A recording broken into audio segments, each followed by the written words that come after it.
Netcasts you love. From people you trust. This is TWiT. Bandwidth for the Tech Guy is provided by Cachefly.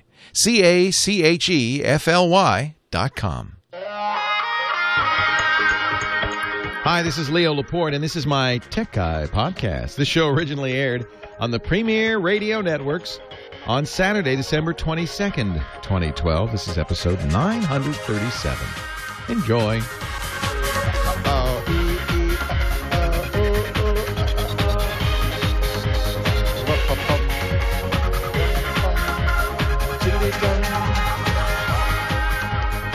Well, hey, how are you today? Leo Laporte here, the Tech Guy, and it's time for our holiday edition of the Tech Guy Show, which is exactly like our editions every other day of the year.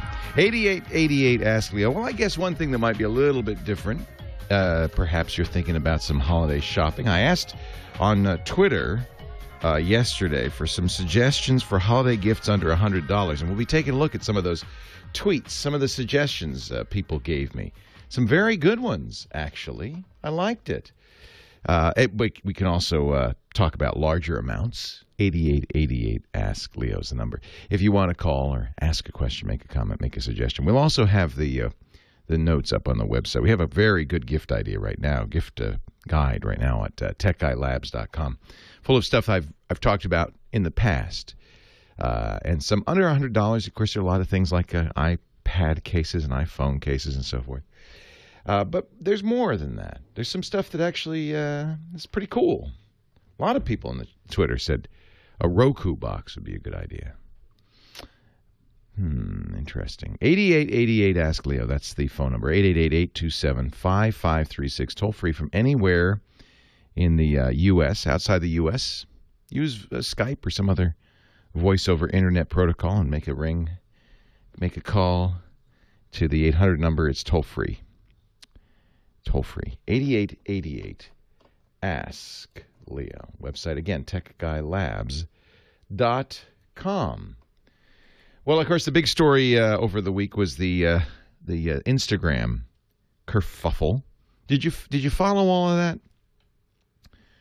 Very interesting. It's Facebook in the news, all over the news this week, actually. One of the things that happened was Facebook's iPhone and Android app, Instagram. If you use it, it's a photo app. The kids love it. It's kind of the Twitter for photos. Same idea, which is you take a picture, and by default, it's public. Anybody can see it. They can follow you just as they would follow you on Twitter. And just as on Twitter, you can make your pictures private. People can ask permission to follow you. The pictures, you can add a caption. People can like them. And the thing I think that put Instagram on the map, the thing that attracted us right away, when I started playing with it, when I say us, my friends, were the filters. You can take a pretty dull picture on Instagram and bring it to life with a simple filter. Professionals, I think, often mock Instagram for that reason.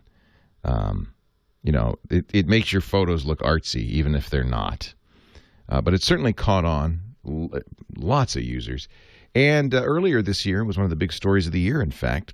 Facebook bought Instagram for $1 billion. This is $1 billion for an iPhone app. It was only iPhone at the time, that didn't even have any revenue. As it turns out, that's how it works in Silicon Valley and startups. If you have revenue, that hurts you. I'm not. You think I'm joking? I'm not. Because if you have revenue, then your value, your worth is some multiple of the revenue. 5 times revenue or 10 times revenue. But if you don't have any revenue at all, the sky's the limit. People will make up what you're worth. See, if you had to pay Instagram a multiple of revenue, and let's say they were successful, they made $50 million or $100 million, it'd be pretty hard to get to $1 billion. Maybe if they had made $100 million in 1 year, but that's pretty unlikely. It'd be more like $5 million, $10 million. Then how do you get to $1 billion? You don't. They make zero. Hey, $1 billion, no big deal. So Facebook has, after Facebook bought Instagram, its founder, and by the way, when they bought it, I think there were only 5 people working there. It was a small little company. Its founder, Kevin Systrom, said, Facebook will not change us. Instagram is going to stay independent. And so far, it pretty much has, except they changed their terms of service this week, and people were up in arms because it looked like they were kind of moving in a Facebook model. CNET said, Instagram asserts right to sell your photos. The photos you take with your iPhone and put on Instagram. That scared people. And then others said, myself included, Instagram announces it's going to use your photos for advertising. By the way, exactly as Facebook does. Have you ever noticed that on Facebook that, your friends like, caramel corn, and it's an ad with sometimes your friend's picture is on it. Well, that's kind of how Facebook does its sponsored links thing. And so everybody thought, oh no, they're going to take my picture and they're going to use it in an ad for Pepsi or something. Nilay Patel, who is an attorney as well as a gadget journalist, writes for The Verge, pointed out quite accurately that Facebook's old terms were worse because they were vague. They didn't assert they didn't say anything. They just said, we have the right to do anything we want. He said, all Instagram did is say more specifically what they want and limit what they could do. They literally, in the new terms of service, Nilay pointed out, were more limiting than the old terms of service. Nevertheless, because they were more specific about advertising, it scared people. Instagram users revolted. Instagram backed down, went back to their old terms of service. And as Nilay has pointed out, what a victory. What a victory for Instagram. They get the more loosely relaxed terms of service. They can still do everything they said in the new ones and more. And they made people happy. He said from now on, the lesson learned by this, he said companies now be very vague in their terms of service. Why should they tell you what they're going to do? It just makes people upset. It just angers them. Nobody reads the terms of service, it turns out, unless you change them. So in fact, the old Instagram terms of service said, we reserve the rights to your music, audio files. There's no music and audio on Instagram. It was some old boilerplate that they reused for the photo service. Just like fun business to cover. It's just nonstop excitement. Meanwhile, Facebook has done, I think, a good thing. In fact, if you go onto your Facebook page, they'll alert you. We've got new settings, and I think they are clearer and easier to protect your privacy on Facebook now. That's nice. They also added a new form of poke that apparently Mark Zuckerberg wrote himself. And the sound it makes, I haven't heard it yet, but we'll find it and I'll play it for you. The sound it makes is Mark Zuckerberg's voice. And it's a response to something called Snapchat, which all the kids are using these days. Snapchat is interesting. You take a picture and send it to somebody, but they can only look at it for 10 seconds and then it disappears. It actually self-destructs. This picture will self-destruct in 10 seconds. And Facebook thought, hey, that's a good idea. So now they're doing it in their app. It's on iPhone only. It's called Poke for Mobile. And you can send somebody a sound, a picture, some text, and it disappears in 10. It self-destructs in 10 seconds. So I think probably so that there's no incriminating evidence. It's gone. I will find Mark Zuckerberg's sound that he makes when you poke people now. Poke has always been the thing that bugs me on Facebook. I just ignore pokes. Do you use pokes? Do you poke people on Facebook? I guess it's kind of like a way of flirting a little bit. It's like when the kid pulls the pigtails of the girl in front of him. I poked you.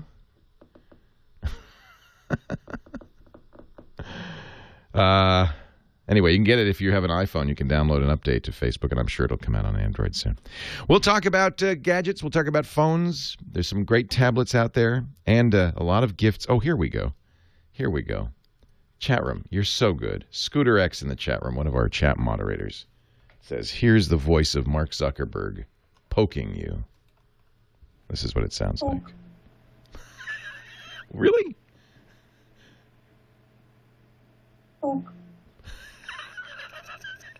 Poke.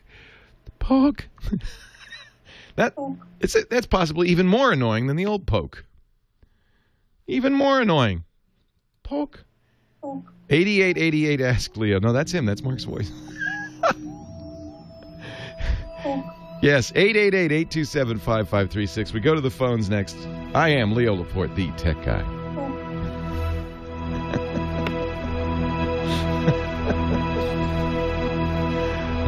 Okay, so to answer a call, you press the F key. To put it on hold, Control H. Hey, Kyle. Think of all the pictures, documents, music. Hey, Leo. How are you? Good. This past How's year. the new studio? Now, think about how often you've backed those great files up. It's pretty good. You were a little low there. We're telling John, I guess if you guys could turn it up just a tiny bit on your end. I use and Isn't that funny? Isn't that funny? It looks good now. We've got the 8 dB pad probably still in it because it was our fault. Plus, you can access those backed up files on any computer or So, John, on your smartphone, on your iPad, with that great. Everybody used to tell us, "Oh, you're low, you're low." Unlimited backup space for your PC or Mac. Get this. But you guys are reporting that we were clipping. Yeah, get New that. studio fixed And if that, you I run a guess. small business, Carbonite has plans that'll back up all your computers, your servers. Guess it and wasn't our external fault after drives all. For one low, flat annual fee.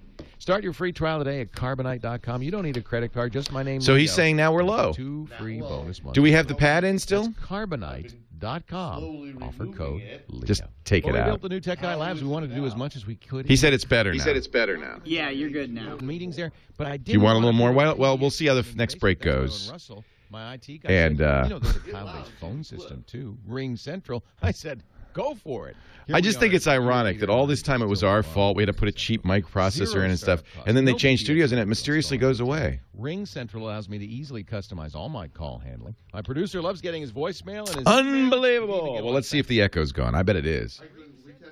Yeah, I bet it. Well, you can't tell you actually taking calls. No, we did. We took a bunch of I know. Well, All right. Well, I'll believe it when it happens. let me know if they request more game.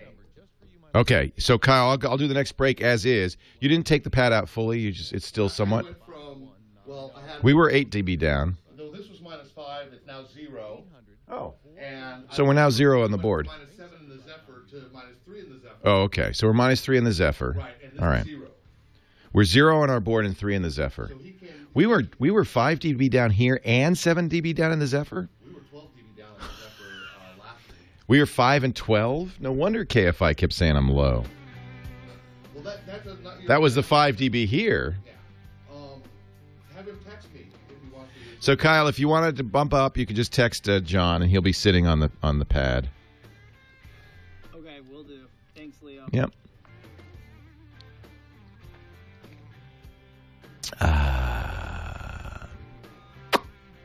Poke.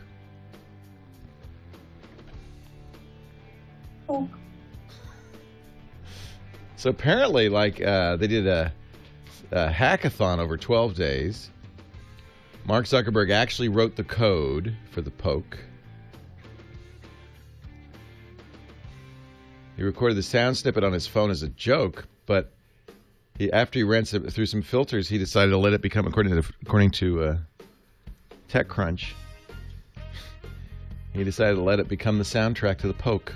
Now I wish I brought my iPhone. Oh, there's a new app on the iPhone that I love. It's still in beta called Quickie, Qwiki, that is pretty amazing. It takes the pictures on your phone and just makes a video out of them, kind of automatically, which is kind of amazing. I'll show you one that I made now, completely without... See, I have to go to my Facebook to find it. But completely without any modification. It just took what was on my phone and decided to make a video out of it. It's amazing. Oh, I won't have time. Well, I'll do it in a little bit. Pesky Pete, soup's always good on. Come on over here. I want to give you a French kiss. Get a poke on, get your pokey right on my right. Poke. I want a poke on, a good poke on. I want a good Poke. on your right. 8888 Ask Leo. 888-827-5536. That's the phone number. Poke. You can poke me anytime. We're going to take some calls, starting with Brian in New York. Hi, Brian. Leo Laporte, the tech guy. Hey, Leo. Brian here in New York. Just got out of the Windows Surface pop-up store, and I guess in Time Warner Center. So Yeah, Microsoft's decided. Yeah, Microsoft's decided to keep these pop-up stores alive after the holidays, and in fact, to put Surface now in Best Buy and other stores. Did you take a look at the Surface? You know, I took a look at the Surface, and you know, to me, it strikes me as sort of a Generation 1 device, right? I mean, Oh, yeah. You know, you can't really run full Windows software on it, but the salesperson was actually kind of knowledgeable, or the Windows person, or the consultant, whoever they had. They were knowledgeable. They pointed out that the Pro version of the Surface, I guess due out in the next couple months or so, will actually allow you to run full Windows software. So then, you know, they may have something. I'm not sure exactly what the price point's going to be. It's going to be twice as much. Well, in that case, I don't think they'll sell too many of them, but, you know, you never know. It's interesting because your confusion is exactly what I predicted. They have 3 versions of Windows 8. There's the Windows Phone, the Windows RT, which is what you were looking at, and then Windows 8 Desktop. And while they look exactly the same on the front page, there are 3 different operating systems, and you have to buy the apps for each. So if you want Windows, traditional old-school Windows apps, yeah, you have to buy Windows 8 Desktop, and that's not out till next month. Also, battery life is half. Costs twice as much with half the battery life. Yeah, there you go figure. But anyway, the reason I was calling today was I had a networking question, a wireless networking question. I live in Manhattan, in New York City. I think you're familiar with it. I've heard of it, I yes. live in an apartment building. Mm-hmm. I know you grew up out this way. I was born out there. That's right, yeah. Oh, is that? Yeah, I don't know exactly where, but, you know, where were you born, actually? Upper West Side. Upper West Side, yeah. Upper West. Yeah, that's where I just was, a couple of blocks away from your old stomping ground. but in any event, you know, we live in an apartment building. You know, the walls are thick. They're these old plaster walls, you know, built in the mid-century design. I think they've got some sort of steel rebar in there. Bingo. And you know, it's not a huge apartment, right? Maybe it's 1,100 square feet or something on that tune, which by anywhere else in the world would be looked at as a shoebox. By Manhattan standards, it's pretty decent size. And you know, I had an old G router that I wired up, and I just could not get the signal from the front of the house to the back of the house. Yeah. And so, you know, you hit the nail on the head when you said old walls. The Wi-Fi is radio, right? And the problem with radio is not plaster, it's not lath, it's not wood, it's metal. So if there is rebar in those walls, regardless of thickness, that will bounce the signal off of it. Yeah, so what I did was I decided to say, you know, it's an old G router, a Linksys that I bought years ago. So let me upgrade. I bought an Asus AC router, figuring, maybe that, you know, has a few antennas sticking out the back. Maybe that would help. But guess what? Same problem. Yeah. You know, if I put the router in the back of the house, I can't get the signal to the front. If I put it in the front, I can't get it to the back. So I came up with this ingenious, I don't know, nobody really knew much about this, but something called a Mocha bridge. I don't know if you're familiar with this technology called Mocha. Yeah, I am, actually. But I use what's called a Mocha bridge to be able to offload the Ethernet signal to the existing cable wire, right, and essentially run a second wireless access point in the back of the house. So now I've got, with this 1,100 square foot apartment, I've got a wireless access point up front, the new one that I bought, and I took the old one and ran that in the back. I had to kind of figure out exactly how to do it, put it into bridging mode so that it's not assigning its own IP addresses and so on and so forth. And it actually works great with one caveat. The caveat is that when you're moving a device from the front of the house to the back of the house, it doesn't switch automatically between the 2 different wireless access points that I have. And typically you have to go into your settings on your device. For instance, the Samsung Note 2 that I picked up at based on your strong recommendation. It's a terrific device. I'm really enjoying it considerably, but when I move from one area of the house to the other, it's strong enough, the signal, to stay attached to the old network. Yeah. But, you know, I can't actually get any throughput as a result of it. So here's a suggestion for you. First of all, let me explain what MoCA is. It stands for Multimedia over Coax. MoCA means that so one of the issues, of course, is getting through these walls. But even if it's a upstairs downstairs situation or just a long distance, Wi-Fi often can't get over the distance. My first recommendation is to go completely wireless and try something called WDS, which is essentially a Wi-Fi repeater midway between Wi-Fi access spot and where you want to go, it picks up the signal and rebroadcasts it. And almost every manufacturer makes a Wi-Fi repeater. Apple's Airport Express is a repeater for Airport Extreme. Linksys, D-Link, Netgear, Buffalo, they all make Wi-Fi repeaters using WDS. So that's the easiest way to do it. But if that still doesn't work, Mocha is an interesting idea because essentially you're using your coax. And since the coax for your cable system is often wiring through each room, you could put a bridge on each end of the coax that turns the Ethernet into coax and then picks it up on the other side. There are pros and cons on this, of course. If your cable has to be good, it can't have a lot of splitters on it and so forth. But it's worth trying. It shouldn't interfere with cable television or anything like that. And if it works for you, that's great. Now, one key, and I think this is what you're running into, is if you've got two routers, only one of them should actually be doing routing. So I think your issue, Brian, is that second router, you have to put in something called bridge mode. I know it's confusing because we're now using the word bridge in two different meanings.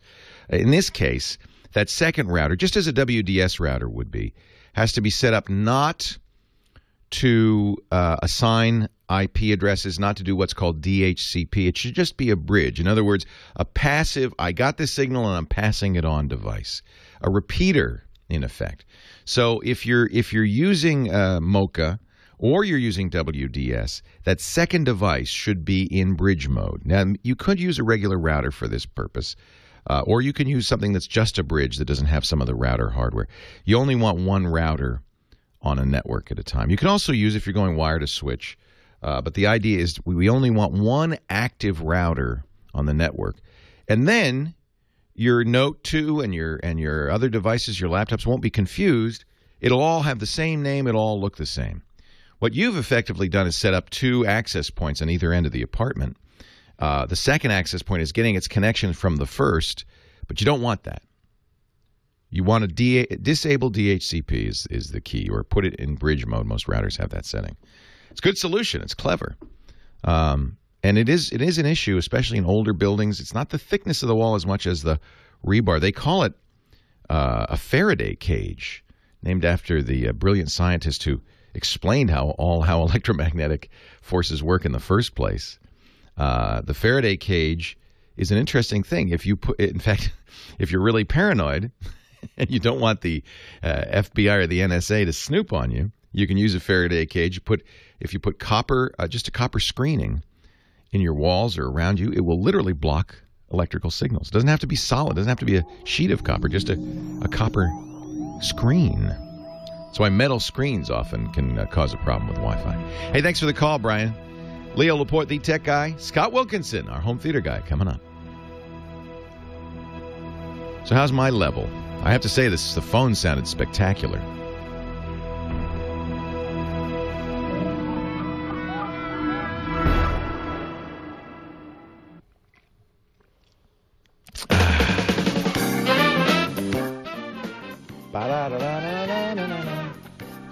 So what's the level like, Kyle? Is it good? Yeah, it's good, Leo. All right. Sounds great. All right. I got to say, the phones are fantastic. Yeah. Awesome. Yeah. Yeah, they got these new Telos machines in here, which is great. I'm just going to shut up now.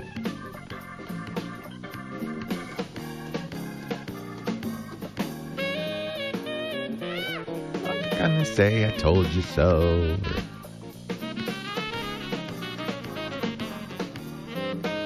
Hey, there's Scott. Ho, ho, ho. Ho, ho, ho. You do look like Merry Santa Claus. Christmas. I'm sorry, I couldn't help it. You couldn't help it, I know. I know. Yeah. I did this last year, by the way, when I did the Christmas Eve show. You were out of town. Ah, fun. I wore my Santa hat. Well, maybe we'll extend it to Scott Wilkinson today and help people with their home theater. So you didn't like The Hobbit, huh? I'm not a big fan of the movie per se. I wasn't a big fan of Lord of the Rings either. I thought it was much better than Lord of the Rings. I agree with you on Lord of the Rings. It was... Yeah. And as a matter of fact, I will say I enjoyed The Hobbit more than I thought I would. Yeah. It's almost 3 hours, and... It's a little long.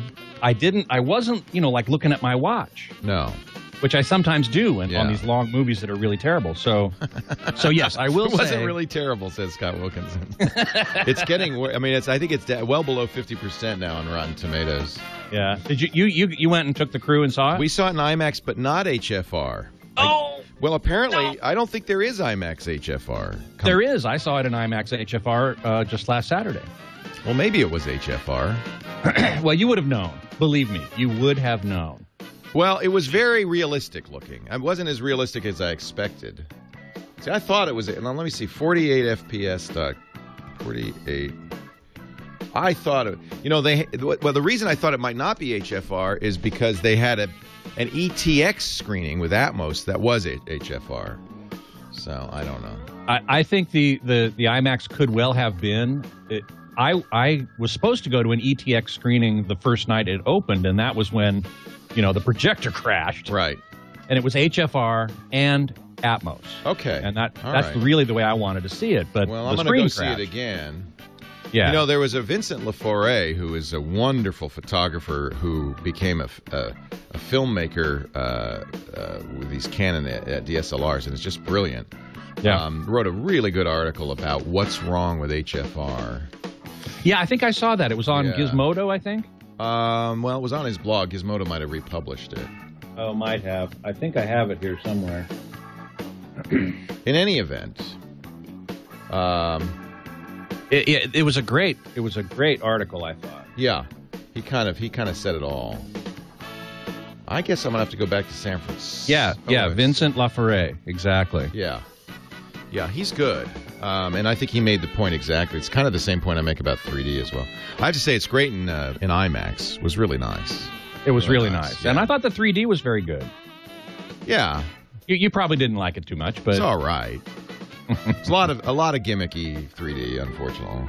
Yeah, there was some of that. I agree. And it's funny. It did look phony, and I'm wondering if. Oh, and by the way, the motion artifacts were terrible, and that's what that's why I decided it wasn't HFR. That it probably was a step down from HFR because the motion looked unusually bad.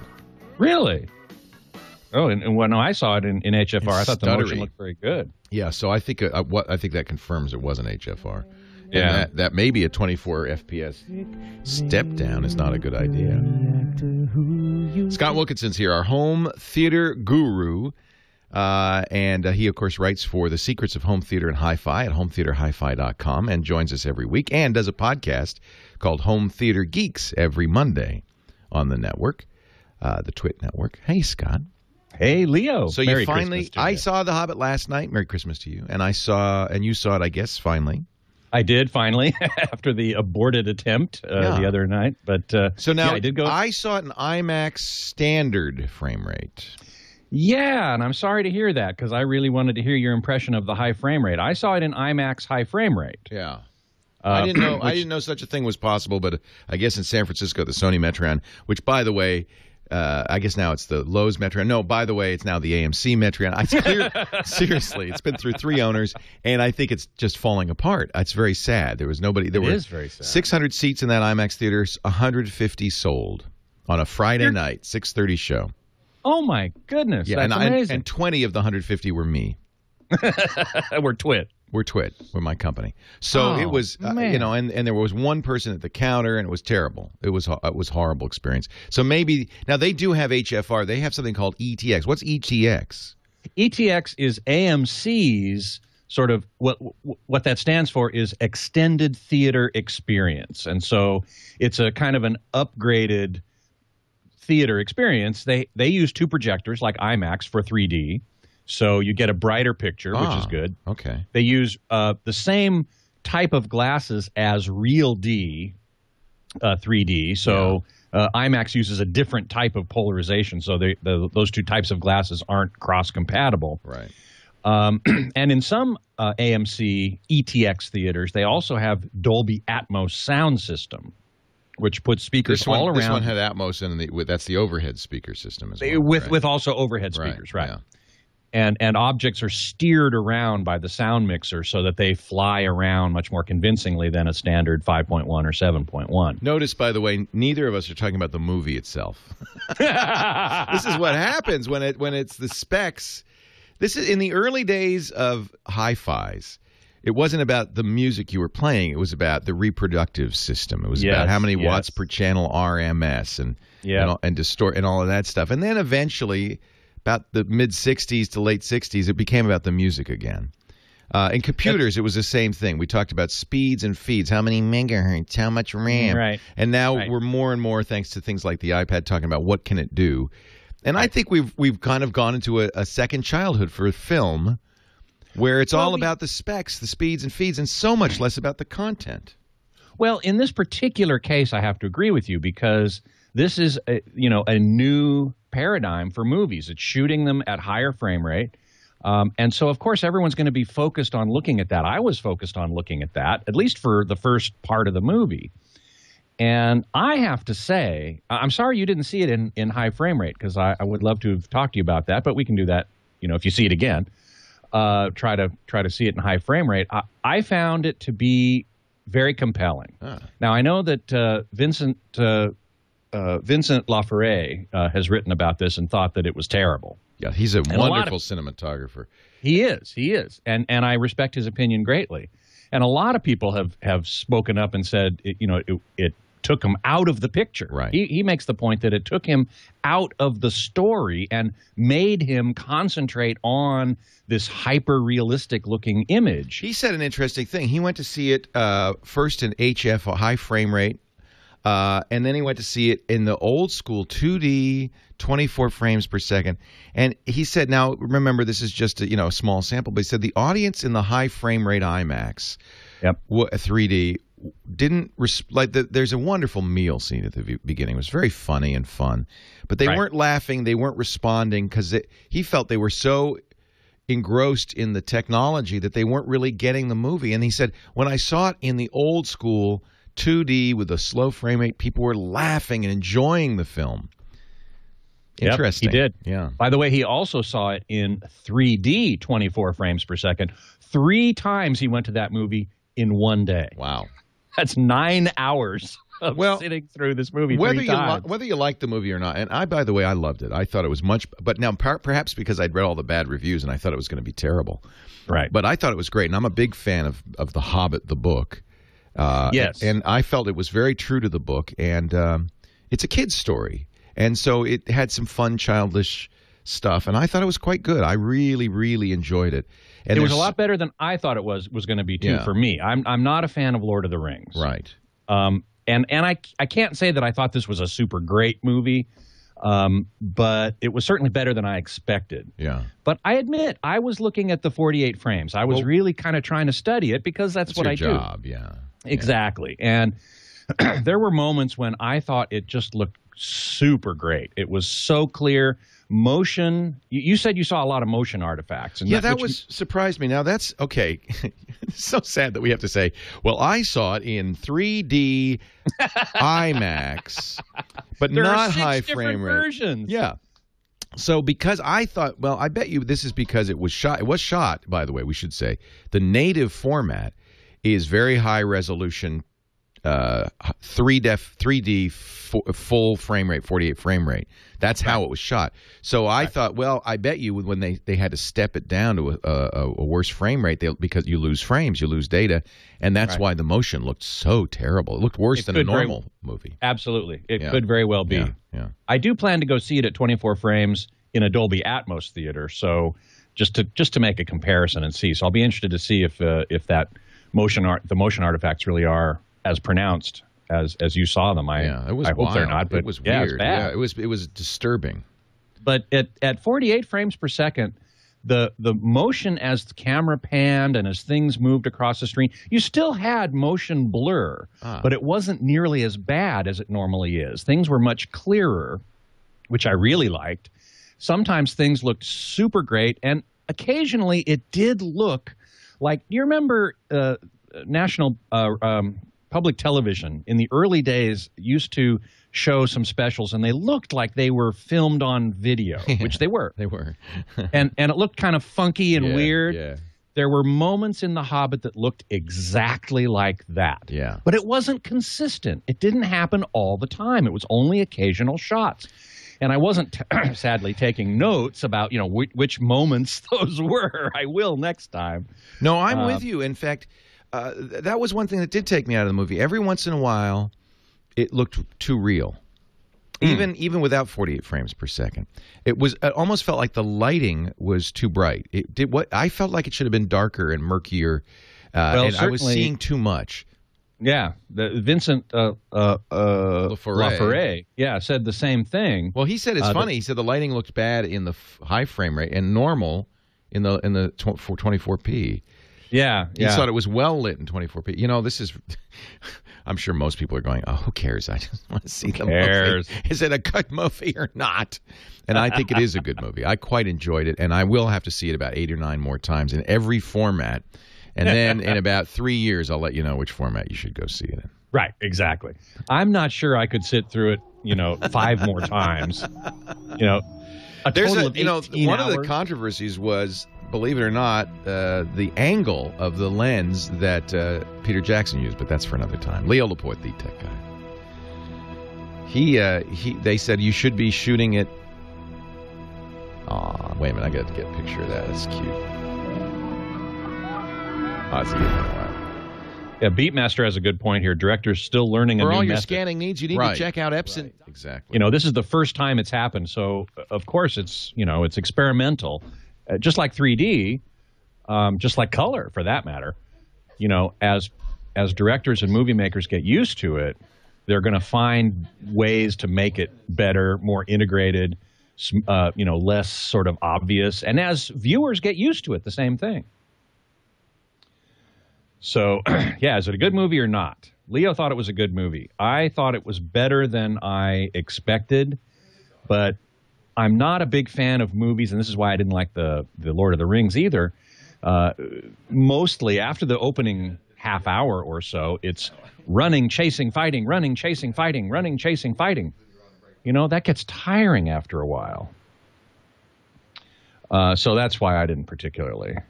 Let's see, Aaron B. Danger Zone, I think 60 frames per second makes sense because of the conversion to home video. That's true. I think that Peter Jackson probably chose 48 because that would be a very easy conversion to 24, because not all theaters can show it at 48, so that he had to be able to do it at 24. If you shoot at 60, then that becomes a bit more of a problem, more complicated math anyway to figure out how to do, and it might end up with more artifacts than if you simply cut it down to 24. Web 5648, the cinemas use the technology differently, right? Well, not really. They're all playing it back at 48 frames per second, whether or not it's in an IMAX theater, some IMAX theaters, not all, as I think we've learned here today, and or some other theaters. I don't think they're using the technology that differently. Mark Boston, it's an adventure story. Yes, you're right. It's an adventure story. And there is a little bit of respite when they reach Rivendell and get to, chill for a bit. But still, it's too much for my personal taste, and it's only my personal opinion. It nothing to do with anything objective at all. It's totally subjective. I find those kind of movies not that interesting because it's just sort of mostly a one note thing. It's running, chasing, fighting, running, chasing, fighting.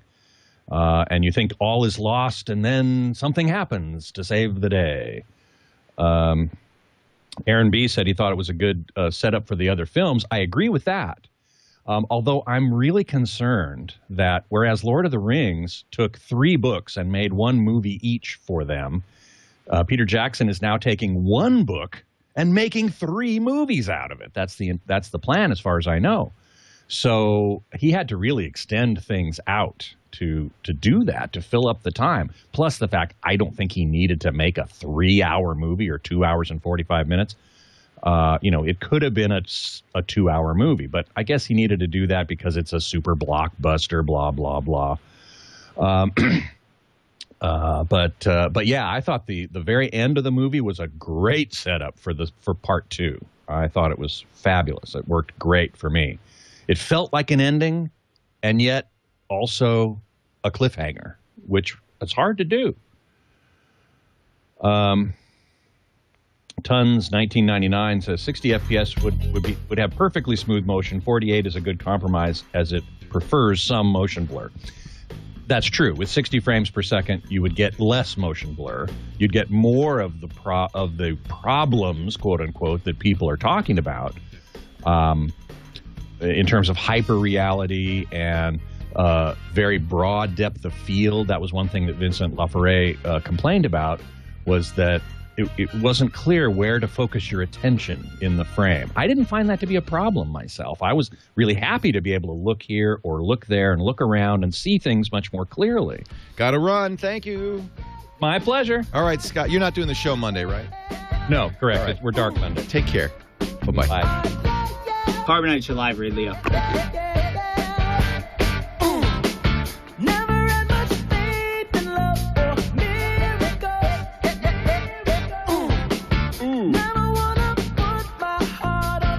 Leo Laporte, the tech guy. Ooh. Or poke. 8888. Ask Leo. That's the phone number. Love to hear your reaction. There's so many different versions of the Hobbit. If you saw it in a version that you particularly liked or disliked, you can let us know about that too. Let's pick up line 2 and say hello to Cordell from North Carolina. Hi, Cordell. Leo Laporte, the tech guy. Hi, Leo. Hey. I just want to say I really like your show. Thank you.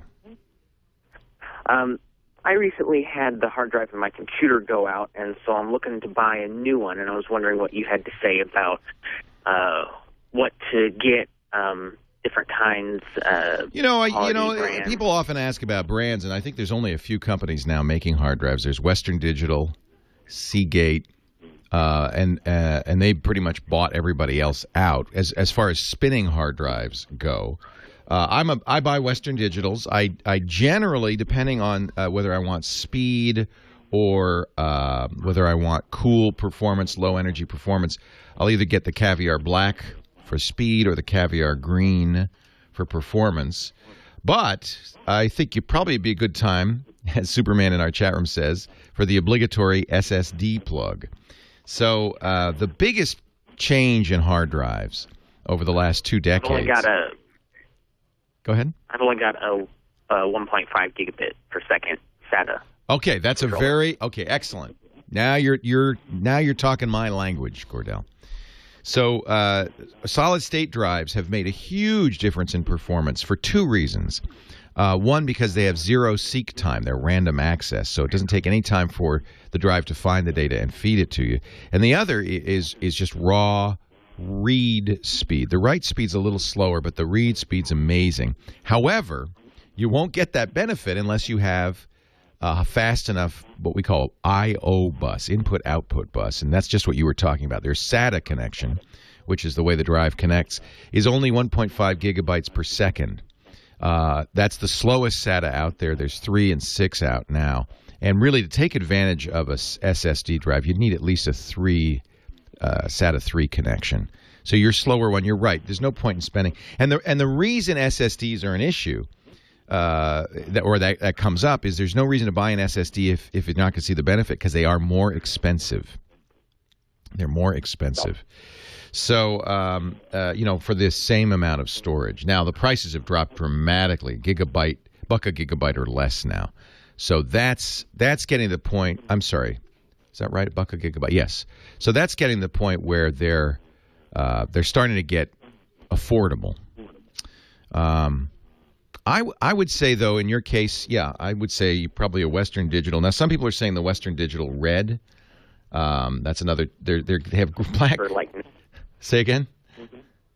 But that's more for NAS, not a desktop. Yeah, I don't think you need the red. So those are enterprise hard drives. I'm just looking here at the 3 different... Newegg is where I tend to buy my drives. Just they seem to have good prices. A 3 terabyte WD Green, which is a good low-power drive, is $139 for 3 terabytes. Wow. A 1 terabyte Red is $119. Enterprise, of course, top of the line, but I think blue or black is going to be fine. What is the blue? They've all got colors now. They're all in living color. I'm not sure what the blue is. Let's look at that. Anyway, I would say Western Digital probably. For a while they had a little bit of a problem Western Digital's drives were had a software issue, and let's see, 500 gigabytes, $64, 7,200 RPM for daily computing is the blue. I don't think they make those anymore. Get the black. That's what I would get. It's funny how this changes. Western Digital drives did have a firmware issue for a while that was causing data corruption. Those have been fixed. So I think you're okay going with the Western Digital drives. I don't think it makes that much difference anymore, to be honest with you. Mark is in Phoenix. Hi, Mark. Leo Laporte, the tech guy. Hey, how you doing? How you doing, Leo? I'm great, Mark. Welcome. Hey, before I get into my question, I was going to make a recommendation for you. Yes, sir. Book, when I listened to it on audiobooks on Audible, I thought Leo's got to read this book, so take a note. All right. And you ever heard of a guy named John Scalzi? I love John Scalzi. So you've probably already read the Android Stream thing. I haven't. I will read that. Tell me about it. Is it sci-fi? Yeah, it's sci-fi, and it's also humorous, but he's a really good writer. He obviously knows his tech. Yeah. He obviously knows all the future stuff. I love good sci-fi. Really listen to the book. Yeah, I think I've only read one of his books, and I can't remember which one it is. But you reminded me. I got to start reading more. When you find an author that you really like, you should read all of his books. You're saying the one to start with is The Android's Dream?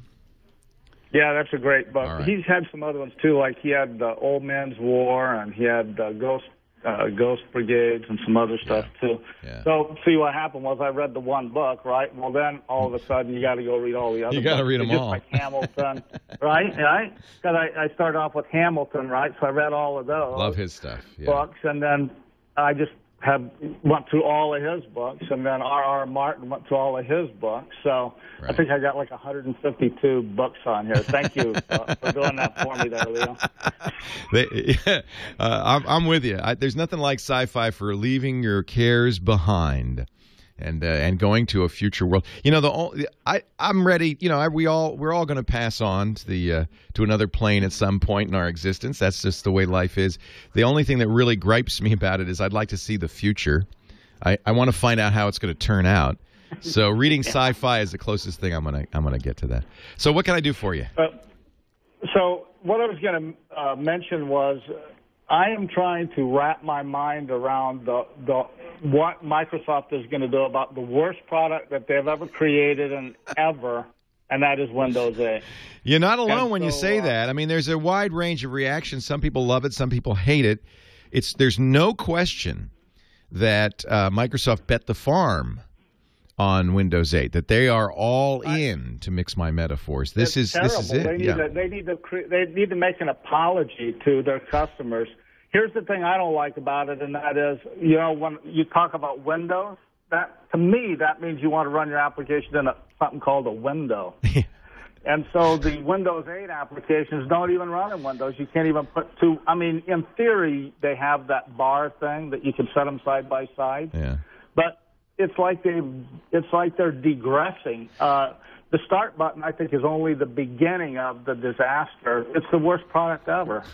So I think I don't disagree with you, Mark. I think it's early for us to make a decision because it's brand new.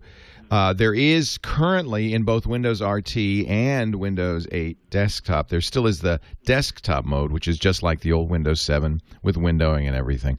But I agree with you. What Microsoft apparently wants to do, and Apple's doing this somewhat too, is move us into a tablet world. In tablets, apps are full screen. And Apple introduced this into its operating system about a year ago, this full screen mode. And now Microsoft's doing it too. And Metro apps run full screen, and so Metro, which is the new user interface, is basically a tablet mode. Now, you don't have to use Metro, but you're right, Mark. That's kind of the future, obviously. That's where they're headed. So the question I have is, people ask me. I'm the guy I'm the go-to guy, right? I mean, I do tech for a living, and people come to me and they want to know what should I get, right? And so for the last few months, all I've said is, well, don't get Windows 8. And so the question is, what do you tell people who are getting, you get a new machine? I think Microsoft should give you Windows 7. What's wrong with Windows 7? Windows 7 is a great operating system. Yeah, it is. We do live in this technology world. We live in this upgrade or die paradigm where if you just didn't change it, people would say, oh, well, obviously you've got no new ideas, your history. So even if Windows 7 was the perfect Windows, which I think you could argue, it certainly was the best version of Windows to date, Microsoft wouldn't be able to just sit on that. They'd have to upgrade it. And in this case, they decided to in their words, completely reimagine what an operating system would be like. Windows 8 is what they came up with, and it's such a change. Understandably, people are upset. Now, my answer is a little more nuanced, Mark. I actually, when I talk to the person, I try to understand what their needs and interests are, and I do recommend Windows 8 for some people and Windows 7 for others. Let's talk more when we come back. Leo Laporte, the Tech Guy.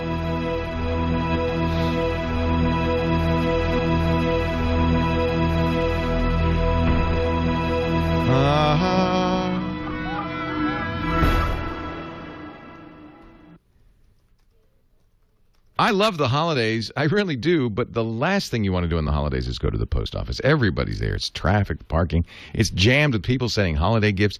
And if mailing is something you do in business, you don't have time for all those amateurs. You need to do what I do. You need to use Stamps.com. Stamps.com is the ultimate mailing solution. I'm going to change my name. All the postage you need. Mode. Print it from your own computer. Data logging. Get up from your desk. Show schedule, line labeling. It'll take your address book from font, from background color, language, user permission. Etsy, PayPal seller. It'll change show desktop director. International forms. Is that oh, hi. And then the mail carrier comes and gets hi. And you move on to your next project. Stamps.com. You've got to try this. I have a no-risk trial. I believe Johnny Jet is on. Yes, at 12:30. Including a digital scale. Let's certainly call him and see what happens. When you go to Stamps.com, before you do anything else, click on the microphone. Oh, okay. Let's Scott do some more. Leo.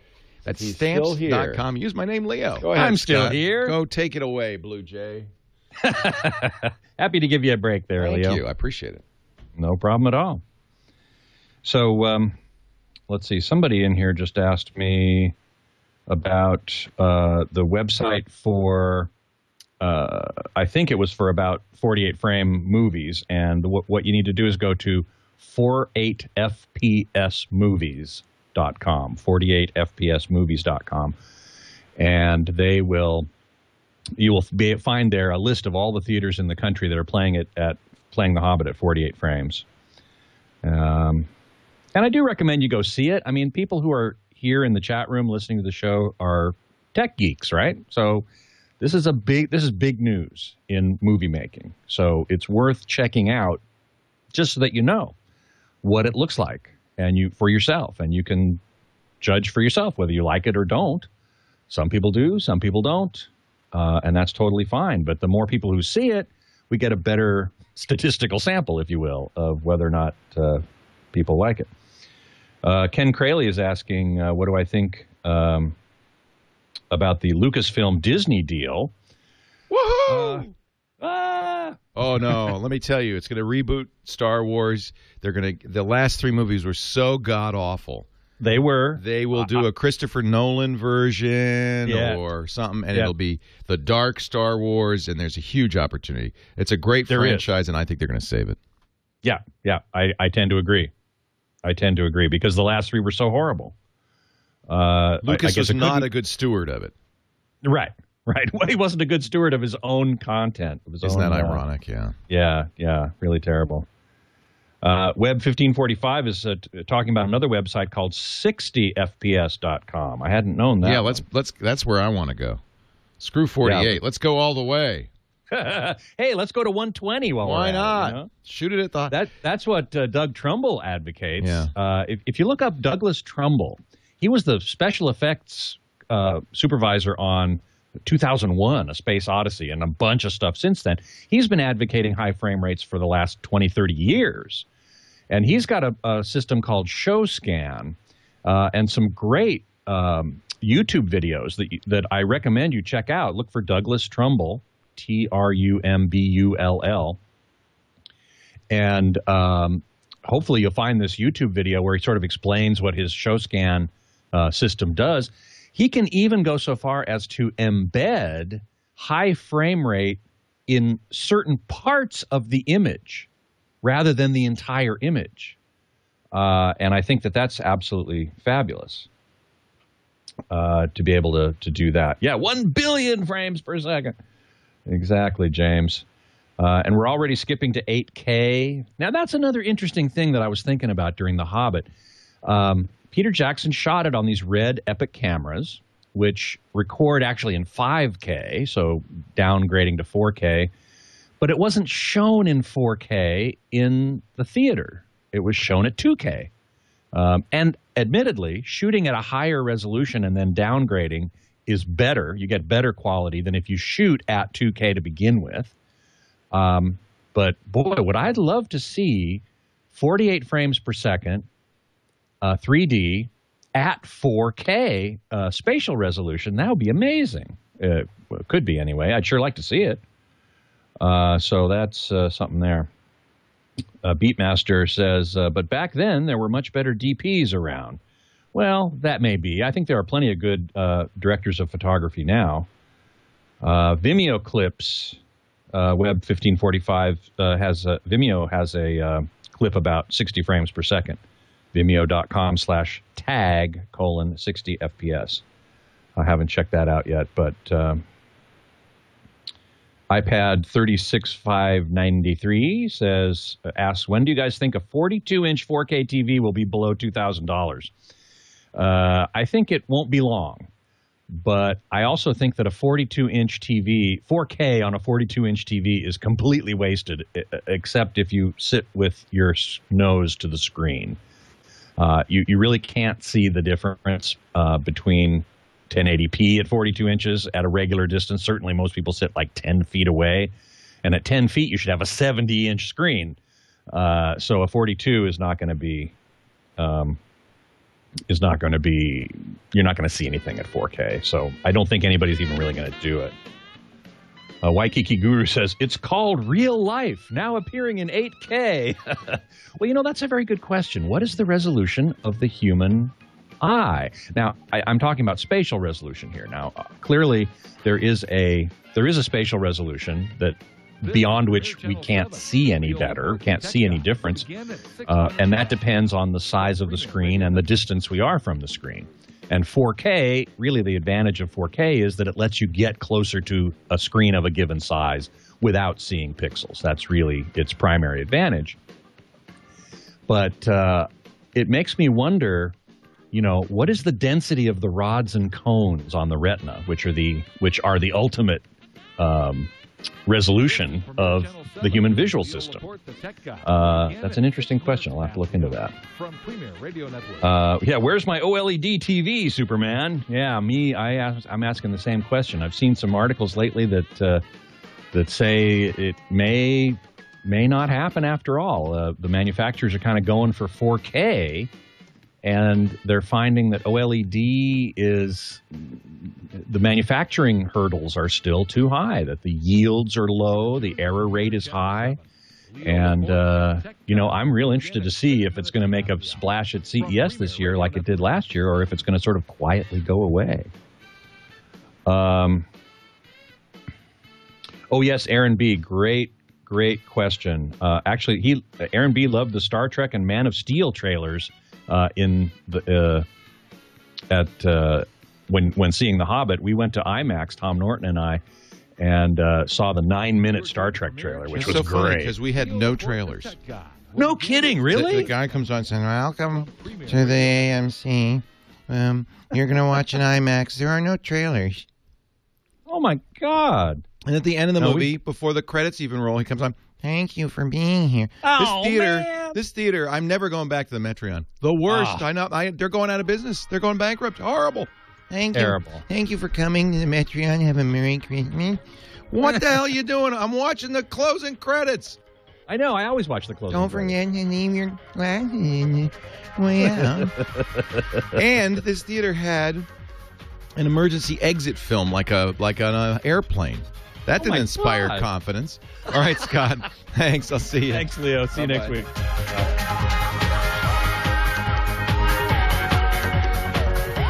Well, hey, how are you today? Leo Laporte here, the tech guy, and it's time to talk about computers, the internet, cell phones, camcorders, MP3 players, and yes, Windows 8.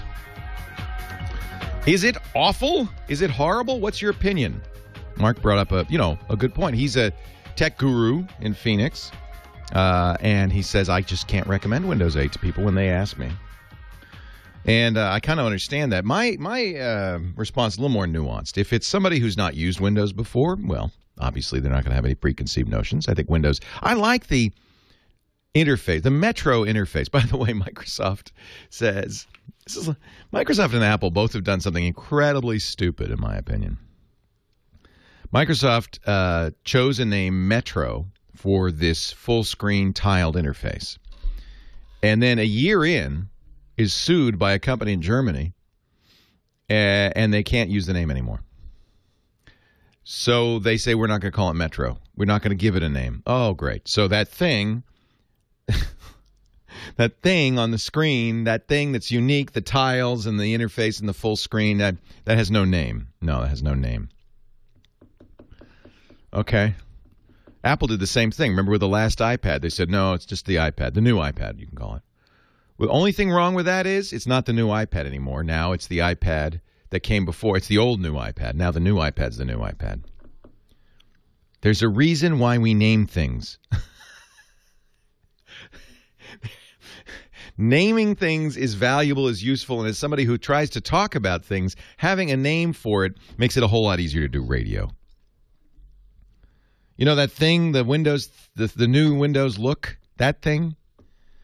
Metro. I think Metro is... I like Metro. It's great on a phone. In fact, I would say, and this is purely my opinion, most don't agree with me, but I would say that the perfect expression of Windows 8 is actually the Windows Phone. The Windows Phone 8 is just right. It's exactly, full screen. Of course, on a phone, you don't want to have windows. It's too small.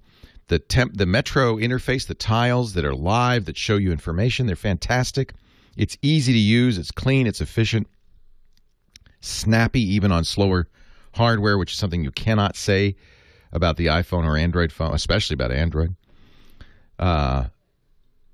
These are all selling points on the phone. They're kind of selling points on a Surface RT tablet because that's half and half. It's a tablet, so it should have a tablet interface, I guess, full screen and all of that. But it's being billed as Windows, and that means people want to do things like run, Microsoft Office on there. And the problem is Microsoft Office doesn't run in the Metro interface. Microsoft Office runs on the desktop. So you've got this strange hybrid environment where you have a wonderful start menu, or whatever you call that, the start page, the Metro tiles. But if you want to run Office, in effect, you're running desktop. Suddenly you're using the desktop again, just like Windows 7, minus the most commonly used interface item, the Start button. It's gone. So now we have to go back to the Metro interface and the Start screen if we want to do anything else. You can see wherein the problem lies. But even then, with Surface RT, with the tablet, it's okay. But now let's go to a windowing operating system, the Microsoft Windows on a computer. Then it really starts to break down because, as Mark said, nobody wants a full screen application. People want Windows, especially if you have a larger screen. I try to use my OS X desktop on a 27-inch screen. The last thing you want, you're browsing around, is a full screen app. It's too big. It's 27 inches. It's too big. I don't want a 27-inch browser. I feel like I'm a tiny person in giant land. I want Windows. That's why you get a big screen. So you can because you're more productive, because you can have 4 things open at once and see all of them. You got your email, you got your browser, you got your word processor all open, all fully, usable. That's why you get, so why would I want on 27 inches, why would I want a full screen? And that's the problem, is this metaphor is effectively bringing tablet or touch interface, I think the phone interface, to a big screen computer. And that's where it breaks down. And that's why Microsoft's I agree with Mark, it's kind of got a problem. Because who uses Windows? Desktop users. Laptops. Windows has no heritage as a tablet operating system. It's been a flop for 10 years as a tablet operating system. The phone came way later than the iPhone and Android phones. People think of Windows as a desktop operating system. And that's where it fails. Oh, now you got a problem, huh? Laura in Santa Clarita, California. You're next. Hi, Laura. Leo Laporte, the tech guy. Hi, Leo. How are you? I'm great. How are you? I'm great, but I'm having a small problem with my kids. We limit electronic time with TV, computer net, and games. Yeah, I call it screen time. I think that's exactly right. Yeah, anything electronic is what we consider. Yeah. But the little ankle biters are getting up before their alarms go off and watching TV. Yes. No, you didn't do that. You didn't Saturday morning. Did you get up and watch cartoons? No. They have to be dressed, have cereal, eat, and be ready for school. And then Good for you, Laura. I like that. You're a good mom. I think that's exactly right. Thank you. But they're getting up before their alarms go off. They're trained themselves now. Not just the alarms, before mom gets up. Right. let's be more to the point. Before you're up, they sneak upstairs and they watch TV. Yeah. So we have Net Nanny on the computer, and I'm looking. I don't care if it's software or hardware, but we need something on the computer, on the TV, so that we can control when they can access it. Yeah. You want parental controls for the TV, yeah. Yeah. There was in fact, I think I showed it on Regis and Kelly. That's how long that was. There was a box that you would attach to the TV that would turn it off. In fact, it was a good idea because you give kids a little credit card, and when they got stars and brownie points, that you'd add time to the card, and then they have to put in the card to watch TV. And when they'd used up their time, the TV would go off, and then go off and do chores to get more TV time. Wasn't that a good idea? I like that. I know. I loved it. It's gone. It was such a good idea, but I guess nobody bought it. So now you can look for parental controls on either your cable box. Most cable boxes have that. We just have direct cable to the TV. Yeah, okay. I don't have a box. You don't have a set-top box. No. Yeah. Because Comcast and Time Warner and the other cable companies, Cox, have added these parental controls for exactly this reason to their set-top box. So we have Time Warner. Can I go to them and get a box? Yeah, you should ask them beforehand. Do you have parental controls? I think they do. I have Comcast, so I'm not sure what Time Warner's setup is. But the idea was that the cable box has all of those features that you want in it. Now, some TVs might as well. Oh, wait a minute. The TV Guardian, maybe it's still available. TV Timer Bob, it's called. Or the Time Machine. There are still boxes. That's nice. Somebody sent me a link. There are still boxes. Thank you. Yeah. So this might be another way to go. I love this idea. It's FamilySafeMedia.com FamilySafeMedia.com has 3 or 4 of these where this is great. There's one called the Token Timer. You give kids tokens as they do their chores, and then they get 35 minutes per token.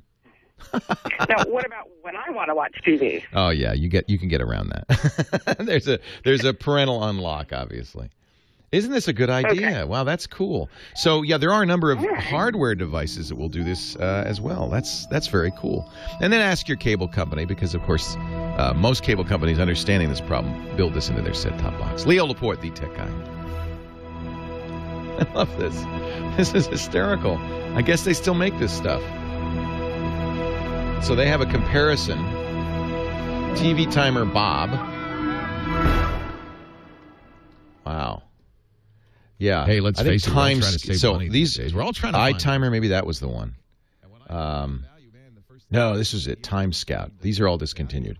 But there's 3 still there. TV Timer Bob, Time Machine, and Token Timer. And so you got a pin. The adults get the pin so they can get around, the thing. Power cord locks into the unit so that the kids can't unplug it. Allows for setting blackout times for homework or bedtime. Automatic allowance reset interval. Oh, this is such a good idea. Sounds like TV Timer Bob is the one.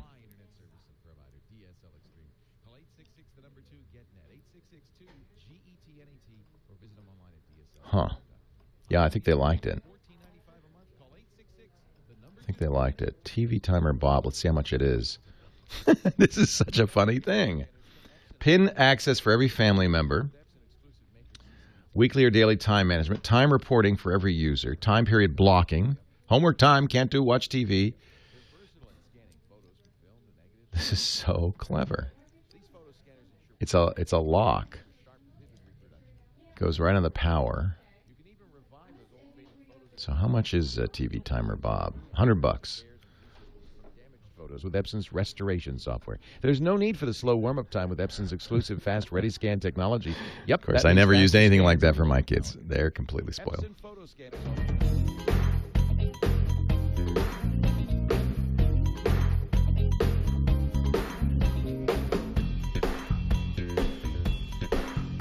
I need a Simpsons tapped out Bob.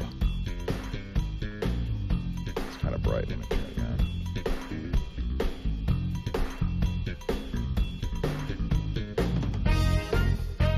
Welcome to Springfield. Excellent.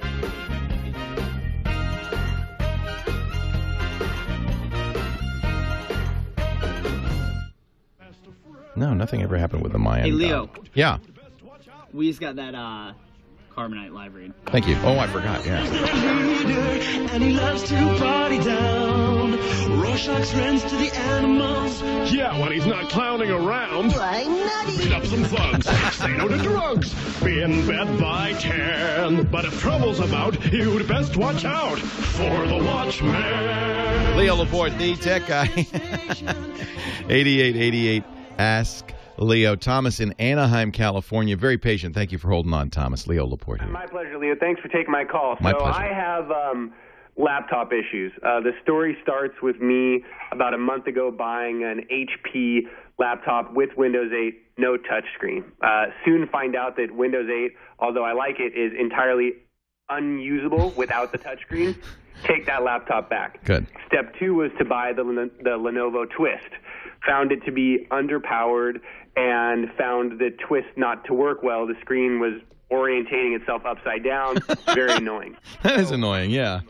If you've ever played around with one, you soon find that if you don't twist it back correctly, the screen stays upside down in laptop mode, so you actually have to pick it up, tilt it backwards to get it reoriented right. Oh, it's such a pain. The little compass inside isn't working. So my question for you is this. I need something powerful with at least 6 gigs of RAM because I like to run Photoshop, and I think I need that much. I am looking at the Acer V5 touchscreen because, again, if I'm committing to Windows 8, I'm committing to a touchscreen. So my question for you is, do you know of a hybrid, because I like that concept, that is powerful enough to fulfill my needs? And if you don't, is a Acer V5 touchscreen and then a iPad mini combo the next best guess? I'd like to stay below $1,200, but I need your opinion. Yeah. So effectively, you want a tablet and a laptop. Yeah, I like that technology. I bought the Lenovo thinking that the laptop-tablet hybrid was cool, and I do think that they are, but the Lenovo was underpowered. It obviously had technical issues. Yeah. I know that Dell and a couple of these other companies, HP, are creating a hybrid, but none of them seem to have the gigs in RAM that I need to support Photoshop. Yeah. That makes a lot of sense. We also looked, we've got a review show called Before You Buy. We looked at the Lenovo Yoga, which is a similar kind of, we call these convertibles. They're laptops within the screen in some form flips over and then becomes a tablet. They're thick, though, for a tablet, if you think about it. I mean, they're pretty thick. Yeah, they're great, but again, the Lenovo, the Yoga, the Twist, the Dell. If they don't reorient, then I'm wondering maybe this is a problem with Windows 8 more than the hardware. I also didn't like the little nipple button to. I mean, yeah, that's a Lenovo thing. So I agree with you. I can never use that thing. I like a trackpad the best. Acer's good. Asus is good as well. ASUS. I haven't tried their convertibles, though, so I don't know if they have a similar kind of problem with responding. Yeah, I'm thinking that the technology will work itself out in a few generations, but I need a powerful laptop now. I'm running a 3-year-old Dell with the vent is still in the bottom, so it overheats in an hour or two. So I need a touchscreen laptop, and I want a tablet. And it seems to me, and this is why I'm hoping to either confirm or deny with you, that my option is to really get a powerful touchscreen laptop and then get a separate tablet. Because I have to say I do agree with your initial assessment that Windows 8 needs touch, and so I would get a touch, even if it's just a laptop with touch. I would get a touch device when you're using Windows 8. I think you're right on that. You don't use it all the time. You'll use a combination of touch, mouse, and keyboard. But there are just times when you reach out and you want to touch stuff. Now, we've got our Flow Master, Alex Gumpel, who is a big Windows 8 fan, and he gave a big thumbs up to the Dell XPS 12. He liked that one a lot. Okay. And that is a convertible as well. It turns into a tablet. Unfortunately, the problem with Dell, of course, is it's mail order. If you can find it in a store, it'd be worth looking at. It's not cheap. It's $11.99. But what the Dell does is it has a frame that the screen pivots within. Yeah, and I like that one too, and I'm glad that you brought that up. So the question is, do I spend $1,200 on that Dell, which is a nice convertible, or do I spend $800 on the Acer with 8 gigs of RAM and then a $350 tablet, iPad mini, and call it a day? 2 devices. Well, there's a big difference between an iPad and Windows 8. I don't know if the iPad's going to suit your needs. For instance, you said you use Photoshop. Obviously, on the iPad, there is no Photoshop. There's similar, but nothing as powerful. What do you use? What do you want the tablet for? Entertainment. Look at pictures, play, poker. Well, it's pretty clear that the iPad is the creme de la creme there. Sure. So I do think that it's not a bad idea. Your idea to have 2 devices. I mean, there's a certain pleasure to having one device. You can travel with it, and it's very easy. But my problem with convertibles in general is they're 16:9, so they're kind of strange looking. They're tall, and they're thick because they have to have the keyboard folded under. iPad is elegant and thin. An iPad mini is about as portable, thin, and attractive of devices I can think of. I wish the screen were better. I'm disappointed Apple didn't put a Retina screen on it. But that one quibble aside, it is really great. $329, and then pick the touch screen but not convertible Windows 8 laptop. I think that's probably a good choice. And you have no reservations on Acer? No, I like Acer stuff. Asus, Acer, Dell. I like Lenovo, too. I understand your reservation on Lenovo. So, yeah, go with the Acer's fine. Excellent. Thanks for the time, Leo. My pleasure, yeah. Those are very nice laptops. Everybody's making these Ultrabooks now, which are extremely small, light, thin laptops. I kind of am with Thomas, though, on that convertible problem. The problem in general with Windows 8 is it's a liger. It's not a lion or a tiger. It's a liger. It's a mule. It's a mix of a tablet operating system and a desktop operating system, as I was saying earlier. You add to that the convertible. Now it's the hardware is a laptop hardware and a tablet hardware. And I think a liger is not as good as a lion and a tiger. So go with a lion plus tiger. Bill in Calgary, it says California, but I'm thinking this is Calgary, Alberta, Canada. Hi, Bill. Hi, Leo. Gee, it's great to talk to you after all these years. I know it's Canada now because you're the friendliest people in the world in Calgary. Bill, can you hold on after all these years for a few more minutes? We got to take a break. It's the bottom of the hour. I'll be back in a moment and have more with you. Leo Laporte, the Tech Guy. Oh, I'm sad to say I have to report something sad, Kyle Benham.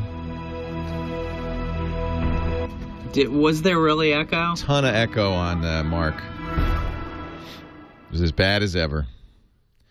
Now I think we're going to have to blame ourselves.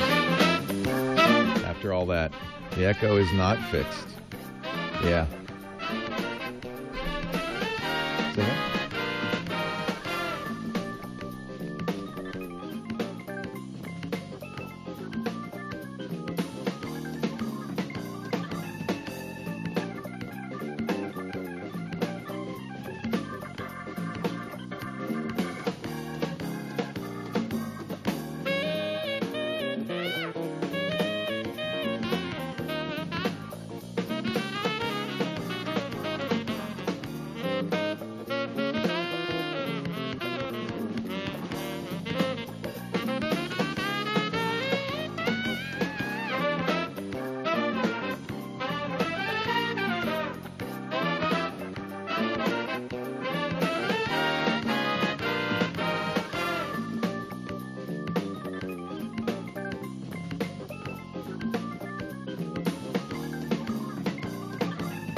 Good. I love it. Well, bring them all. Nice to meet you. Take care. Yeah, I'm sorry. It was back in spades. And I'm more sorry than you are because it means now I might have to eat crow on this. Maybe it is something we're doing wrong.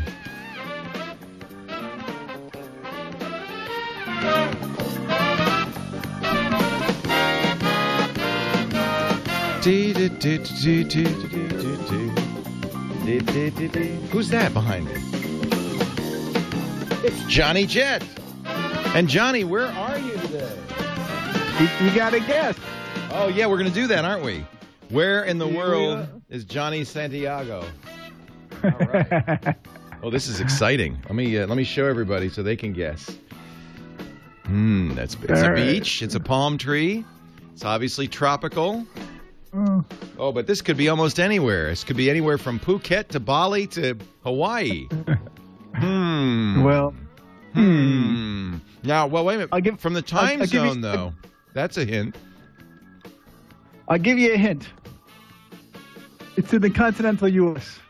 You're kidding. No. It's somewhere that beautiful in the U.S. Yep. You get up?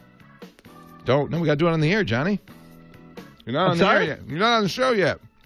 Oh, okay. Don't tell me, and then I'll know. I gotta tell you. Yeah, we're going on in a minute. All right, my arms are getting tired. Yeah, you can sit down. I'm just messing with you. Nice to see you. Thank you for doing this. I love this. What do you want to talk about today?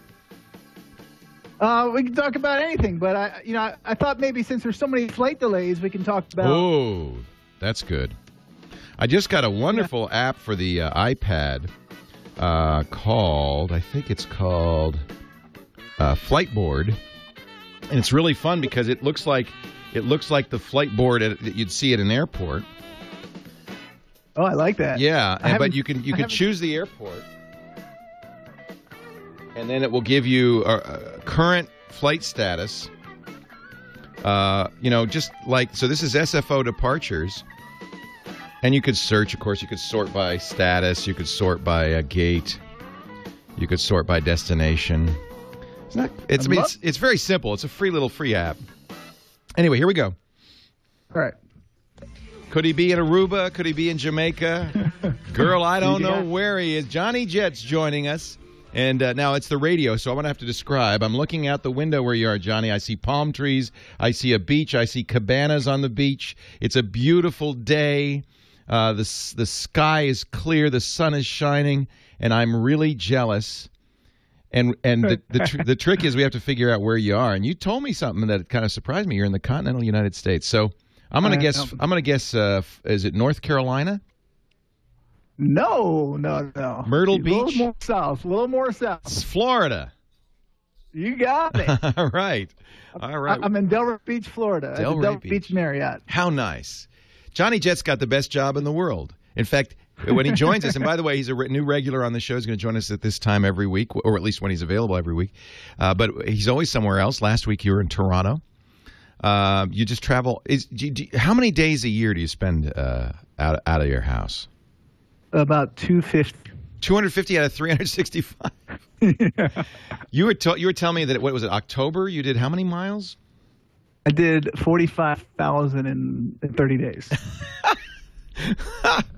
Oh, Johnny. Now, one thing that's happening now, there's a big snowstorm in the Midwest of the U.S., in the Plains states. And, of course, whenever I flew cross-country during the winter, actually summer too, I always tried to avoid Chicago because it's either thunderstorms in the summer or it's snow in the winter. But smart. But Chicago, but a lot of the airlines, that's their hub. United, that's where they stop. So what do you do? How can you avoid this problem? Well, number one, you want to avoid hubs that do have problems like that. So you're smart right there. I also, some people don't think about Toronto actually for using a hub in the wintertime because Toronto is actually prepared. They have plenty of snow plows and they're just on it.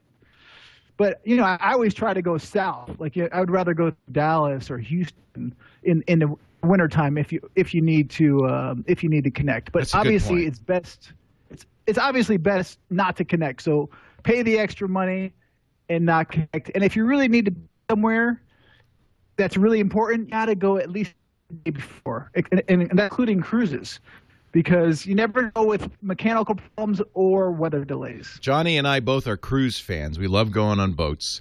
But you're absolutely right. When it's time for that ship to sail, they sail. They don't care if you're delayed. So come in the day before, because you don't want to be rushing from the airport, arrive at the dock, and wave as the boat is sailing out. That would be the worst feeling ever. It is, but go at least one day before. Usually those ports are great anyway, so you won't be there early. Relax, get accustomed to the times, whatever, if it is a time change. We're going on that Seabourn cruise in September from Venice to Istanbul. So we decided to Venice. What could be wrong with getting to Venice a few days early, right? That's right. Actually, I just did a Seabourn cruise last year out of Venice. Oh. And I went a day early, and I stayed an extra day. Yeah. Seabourn has a pre-cruise hotel that looked really nice, so I just got a couple of nights there. We're going to stay there. Here's a really... Go ahead. And by the way, I'll give you some tips for that when we're off the air or another time for Venice to finding the airport, because it's not that easy. Yeah. Do they even have an airport? They don't have cars. How could they have an airport? What do you go? Fly in on a gondola? No. You can find the airport. You know, they'll pick you up in a water taxi, or you can take the bus, Vaporetto. Wait a minute. Is really cheap. Wait a minute. There's a Vaporetto, which is a boat, from the airport? Yeah. They'll go right to the port. It'll go right to the port where the... Well, our hotel's on a canal, so the hotel has a door on the canal. So you take a boat from your plane to your hotel. Yes, it's a beautiful thing. Wild. I want to show Just you. Watch it if you're taking the water bus. Why? Because there's a lot of pickpockets in Venice on those things. I'll ask for a gondola. So I wanted to show you an app that I know is brand new. Maybe you hadn't heard about. This is an iOS app. It's great on the iPad. It's called Flightboard. And now there are, of course, lots of flight tracker apps. I use. I'm a big fan of TripIt, and TripIt will let you know if your flight's delayed or so forth. I'm a big fan of TripIt. Isn't TripIt great? I actually pay for the pro version because it's so great. But this is fun. You pick the airport, and this is the arrival or departure board at the airport exactly as it shows up when you arrive. So you can pull it up on your iPad, sort by destination, flight, gate, departure time, and it'll show you the status. So you'll know. I love it. Yeah, isn't that cool? Kind of a hard way to find that out. There are lots of other very cool ways to do that. Do you use a website in particular, Johnny, to check on your flights? Is there any way you do that? Well, I use a bunch of them. But before I leave, I always check the weather. I also check fly.faa.gov, which is the government's flight command center. Federal Aviation Administration. Yep. And it will show you airports are being delayed or not. Oh, this shows you all the delays. So here, for instance, SFO, delayed due to wind, departure is subject to ground delay program. So you can see immediately Newark Airport also is a red due to weather or wind. So this is good. Fly.faa.gov. But you can't just rely on that. So also you want to sign up to the airport's Twitter stream. And most airports do have Twitter streams, and actually I have a list for that. I know last week we talked about my airline list. I also have an airport list on Twitter, which is handy because, especially if you're going to one destination a lot or flying out of a certain airport, sign up for their Twitter. Also, you have to sign up for the airline that you're flying and sign up to their status updates. This is great. And I see you also subscribe to Flight Advisor, which is Twitter's becoming a really great communication medium, isn't it? Look at this. For sure. Even if you don't want to put out your information, it's just a great way to get information. Right. Especially travel information. And again, if there's a delay or something, you can also tweet the airline. And American Airlines actually is one of the best at responding right away. And Delta actually has a whole team. Wait, you mean you send them a tweet? You say, at America Airlines, what the heck's going on? Am I late? Yeah. And they'll respond? They'll respond. Go test it right now. Well, today's Saturday, but I still think they'll respond right away. Their Twitter handle is American Air. But, the best thing to do is to go to twitter.com/JohnnyJet. People ask me, why would I use Twitter? And I agree with you, Johnny. You don't necessarily want to tweet. Johnny and I tweet because, we want to help our fans and so forth. But even if you don't want to tweet, by following these people, you're getting this communication stream, and then you can, if you're late, say, "Hey, American Airlines, I'm late. What should I do?" Wow, that's awesome. So So if you go to twitter.com/JohnnyJet, he has his lists, and then you can subscribe to the list. So I've subscribed now to the airlines list. I've subscribed to the cruises list, to the airports list, all city alerts list. I got it all now, Johnny. You're the king. You're the king. This is it. That's fantastic. But what important thing, by the way, is when you're if you're delayed in the airport, instead of just waiting in line, jump on the phone right away with the airline. So program your phone with the airline's phone number. I actually created a website called airlinenumbers.com. It has all the toll numbers throughout the world for airline. But it's very important that, instead of wasting time in a long line, try to get rebooked on another flight, get on the phone when you're standing in line, because usually the person on the phone can help you. All those other schmoes who were at the airport who heard the announcement, "I'm sorry, your flight has been canceled due to weather," run over to the counter, and there's 100 people in line. You're just going, yeah, I'd like another flight. Or go past to the airline club if you're a member. If not, you can buy a day pass for $50. Usually walk up, and guys, there won't be a long line, and these guys have a lot of pull in there. So if you're going over the river and through the woods for the holidays, and I know Thanksgiving's probably the busiest airline day, but I have to think the days before Christmas. Christmas is very busy. Yeah, especially today and yesterday was ridiculously busy. Johnny, great to talk to you. JohnnyJet.com for all of this information. Enjoy your day in Delray. Bye-bye. Merry Christmas. Merry Christmas, Johnny. That's great stuff. Take care.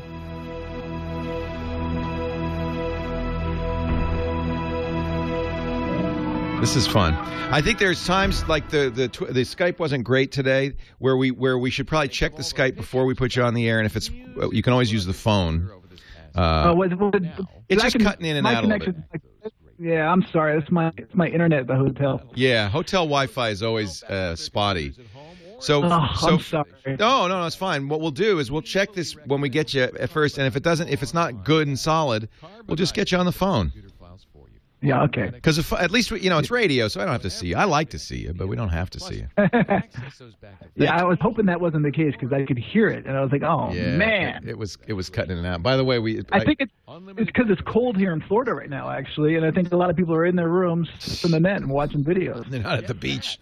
They're watching Netflix. Hey, have a great vacation, Johnny. I hope you're on vacation. I'm working, buddy, right now. Oh, so what was you said off the air? You were going to give me a tip for Venice? Oh, so you know what? For that, that's carbonite. I had to go look at my notes, but I remember I took a bus. I took off the wrong stop. Someone told me the wrong stop, and I got off there, and then I realized there's actually a that goes right to where the seaborne ship is.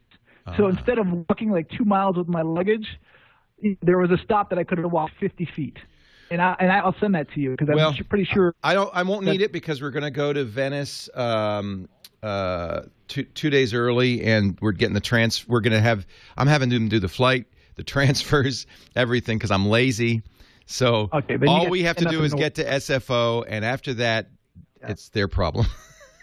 You have nothing to worry about. Yeah. And a good cruise line like that, they'll make sure that it all happens. Oh my God, it's unbelievable! I can't wait to hear about your experience. I wish I could remember the name of the hotel we're staying at. I think it's just supposedly it's just incredible. I'll see if I can find it. But watch your wallet and your luggage on Vaporettos, the buses. Yeah, that's a good point. I remember taking the Vaporetto the last time I was in Venice. Yeah. That's fun. Yeah, it's cheap, and it's amazing scenery. It's a great way to get around. But just if it's packed, just make sure you don't keep your wallet in your back pocket, put your front pocket, and all that stuff. Right. You should never not do those kinds of things because that's how the real people travel. But you just have to take precautions. That's right. Yeah. All right, Johnny. All right. Thanks. Have a good Christmas. I'll see you soon. Merry Christmas. See ya. Very bye. Yeah, that's how the real people travel. You don't want to.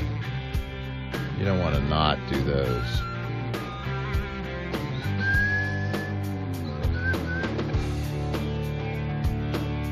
Can't remember what hotel we're staying at.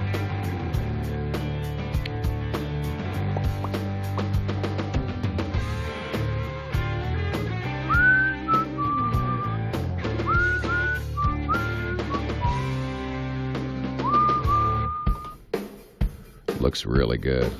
And then in Istanbul, we're staying at the Shangri-La, which is at Bosphorus, which isn't even built yet. Oh, I know where I put it.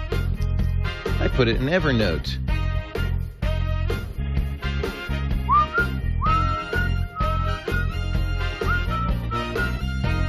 The Luna Hotel Aglioni.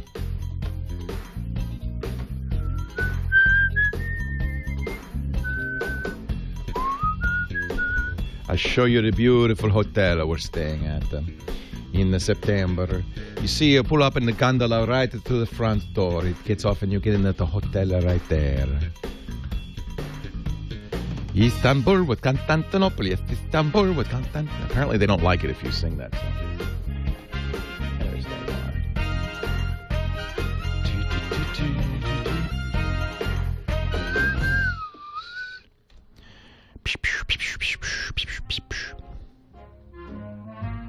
All right, Nod 32 is your live read. All righty, thank you. Sorry about the Skype connection on Johnny. Oh, I love this song. I've got to go away. Internet's not working. Yeah. This evening has been hoping that you drop so in. very nice. I'll hold your hands. They're just like My mother will start to I think this actually is my favorite Christmas song. and father will be pacing the floor. I wonder why.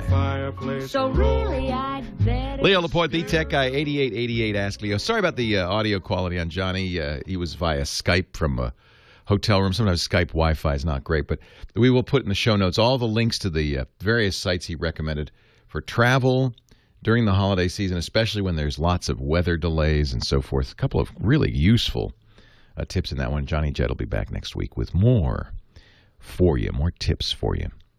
Melissa in Menifee, California. You're next. Leo Laporte, the tech guy. Hi, Melissa. Hi, how are you? I'm great. Welcome. Happy holidays. Thank you for taking my call. Thank you. Thanks. I just recently purchased a Panasonic 3D smart TV. Me too. And I would like to buy my husband a keyboard to go with it, but I was told that I can only buy Panasonic for that TV, and I was wondering if that's true. A keyboard so he could type?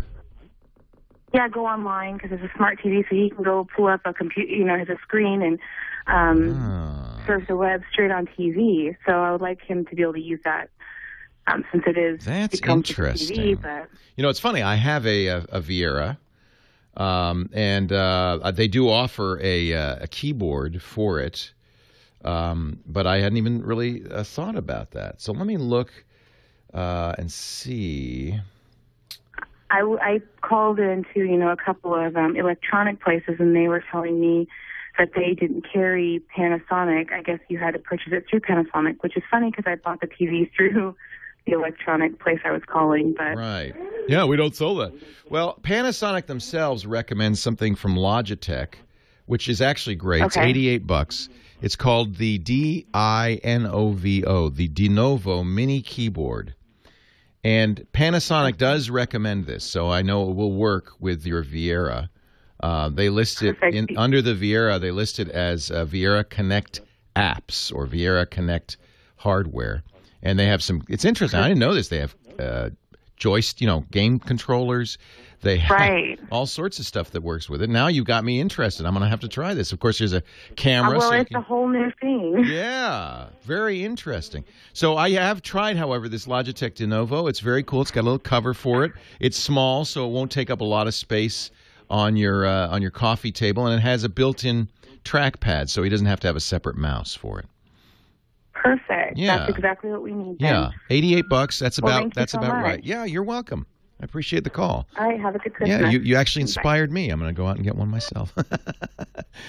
I had no idea. Let's see. Oh, did we? I forgot to go back to Bill from Calgary. Let's go back to Bill. Hi, Bill. Leo Laporte, the tech guy. Apologies. You're very. Hi, you're Leo. you're a patient guy. Yeah. Welcome. Well, we're patient up here. It's really cold outside up here, I'll tell you. I'll tell you, winter in Calgary. Woo. Has it snowed up there yet?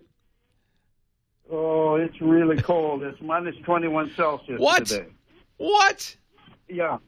Oh, Anyway, but I called you about phones, Leo. Okay. I'm about to upgrade to a smartphone, and there's a million deals out there on what kind of smartphone I should get. Oh, yeah. The Windows 8, the Android, or the Apple phone. Those are your three big choices. Now, because you're Canadian, you probably should look at BlackBerry, too. Oh, is that right? No. You know, BlackBerry announced the RIM, which is out of Ontario, announced their quarterly earnings this week, and they said they'd lost 1 million users, the first huge loss ever in the history of BlackBerry. And I think we will watch with interest. I don't know if it's over yet, because BlackBerry 10, the next version of the operating system, is reputedly very, very good, but it's not out yet. So for now, you're right. The choices are Windows Phone, Android phone, or iOS. Do you use a computer, Bill? Oh, yeah. I'm computer savvy, and I'm on really Windows operating system. Okay, so you're a Windows guy, yeah. And now, of course, all three work fine with Windows. You wouldn't have much of a business if you didn't work with Windows. I think for your first smartphone, though, I would absolutely look at a Windows phone. There's two I recommend. The Lumia 920, that's a Nokia phone. I'm not sure who offers that. Probably, I would guess it's available at Rogers and Telus and Bell. But if not the Lumia 920, the negative on the 920 is a little heavy and a little thick, but it has a very good camera. And it has a nice suite of Nokia apps, including the very, very good Nokia Maps. But the competitor to it, which I think is thinner and maybe marginally better, is the HTC 8X. Those are your two. My kids have those. Yeah. Well, okay. That's an even better reason to get it, because then you can call your kids and say, "Hey, how do you turn this on, or how do you turn that off?" It's nice to have somebody who is using it at the same time as you are to give you a hand. Yeah, half of them have got Apple equipment, and half of them have got HTC equipment. Well, now I have to say it's interesting. I'm seeing, Apple's stock price has tumbled over the last 2 weeks, and I think it's mostly because of the perception that Apple no longer owns the market. iPhone owned the market for 4 years from 2007 on. Yeah. But the competition has gotten very strong, and Apple has not innovated particularly with the iPhone. They've kind of rested on their laurels the last couple of years. Now, the advantage the iPhone has is a great app ecosystem. There's more than 250,000 applications available for the iPhone, some very, very nice stuff. It has an excellent camera. They're beautifully made. I think they're very attractive-looking phones, and they're very easy to use. They're not hard to use. The Windows Phone 8 is probably the easiest, then the iPhone. The geeks in the world seem to like Android. I'm a geek, so I use an Android phone because it's more customizable. You can mess around with it more. You can get in trouble with it more, too. In fact, the Samsung just announced that there's a big security flaw in the Galaxy S3 and the Galaxy Notes. And so you can get in more trouble on an Android phone because you can download apps from bad sources and stuff. So for your first smartphone, I think your choice is absolutely iPhone or a Windows Phone. And since you're a Windows user, I would take a look at Windows Phone. Okay, Leo, well, that's great. Leo, before I leave, you should come up here in July sometime. Yeah, I'll come for the Stampede. Yeah, you'll take some good pictures up here. I would love to. You know what? That's a deal. I'll come up. Stampede's in July? Well, yeah, it's still the first 10 days in July in that area. But if you want to come, you just get on the internet and go to the Stampede, and they'll look after you. I would love to do that, Bill. Have you grown your whole life in Calgary? You're a native? Well, I was born and raised in Alberta, yeah. So the weather is nothing to you. This is not 31 below, nothing to you. It's cold, Leo. Anyway, thanks a lot, Leo. Thank you, Bill. Bye-bye. Take care. I really appreciate it. We have lots of wonderful fans up in Canada, because I think Bill was about to mention, I used to do a TV show up there for 4 years out of Toronto and then Vancouver. And I'm an honorary Canadian. But I'm not such an honorary Canadian that I could take that. When a native of Alberta says it's cold, you know it's cold. Oh, baby. Alex in North Hollywood, California. Very patient fella. Thank you for holding on. I have a new call screening program, Alex, that tells me how long you've been waiting. I wish I didn't know this, but thank you for your patience. It's not a big deal, actually. This is actually my second time talking to you. So you're used to it. Yeah. Yeah. Thanks so much for picking up my call. My pleasure. Thanks so much. The reason for my question, actually, for my call is I play less music with a band, and they just implemented a Mac Mini to play instruments on stage. And obviously, Mac Mini doesn't have a screen. I have an iPad.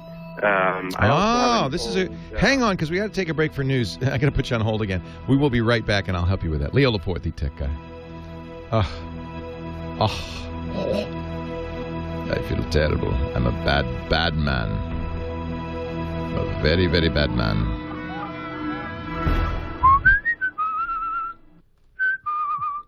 No one has. When we built the new Tech Guy Labs, we wanted to do as much. Offer me lunch yet? Forced to eat donuts. Recently discounted, heavily discounted books on the Mayan apocalypse. You live in Mexico City? You know, somebody was asking me whatever happened. You know, there's the Mayan apocalypse theme on this Simpsons game, and he was asking me. Nothing happened. I thought the Mayan guy would blow up or something, but he's still wandering around. So that's kind of a missed opportunity there.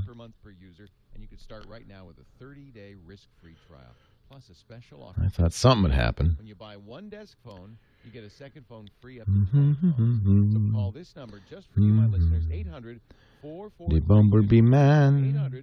800-443-5190. Or go to ringcentral.com. Make sure you call 800-443-5190. Ringcentral.com. Use my name, Leo. He might be. You know, he looks like he is Aztec, actually. Come to think of it. So maybe there's no excuse. He is Aztec. So never mind, because that's the name of the movie theater too, right? The Aztec.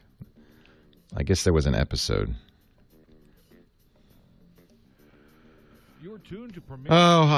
iPhone. You can in no way say that purchase of an iPhone is a vote for open source. In absolutely no way. Google, maybe you could make the case you're supporting Android, which is an open source operating system. I don't think that purchase of any existing smartphone is a vote for open source. Maybe you can make that case for Android. That'd be about it.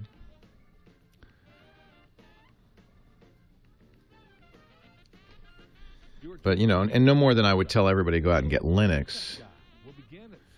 You got to tell people what they're going to use, what they can use.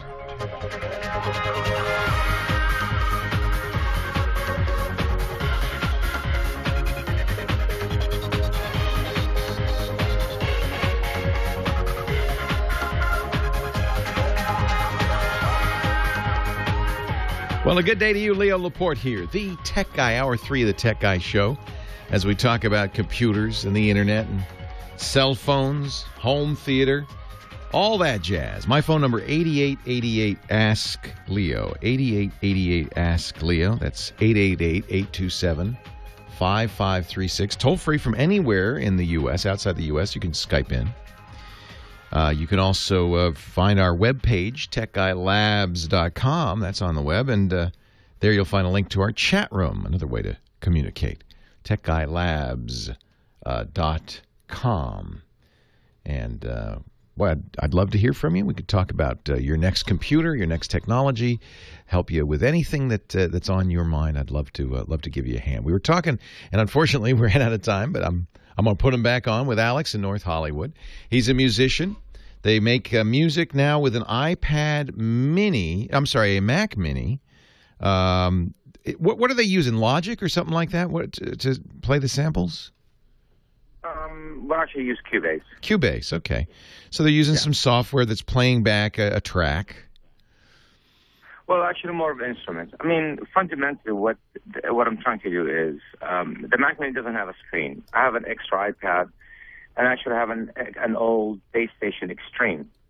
When I go and play, obviously I can't take an entire monitor with me, so it's easier for me to take an iPad. And all what I would need is actually somehow to be able to use the iPad as the mouse cursor to double-click and launch the application. Yeah. That's it. Yeah, and that's pretty straightforward.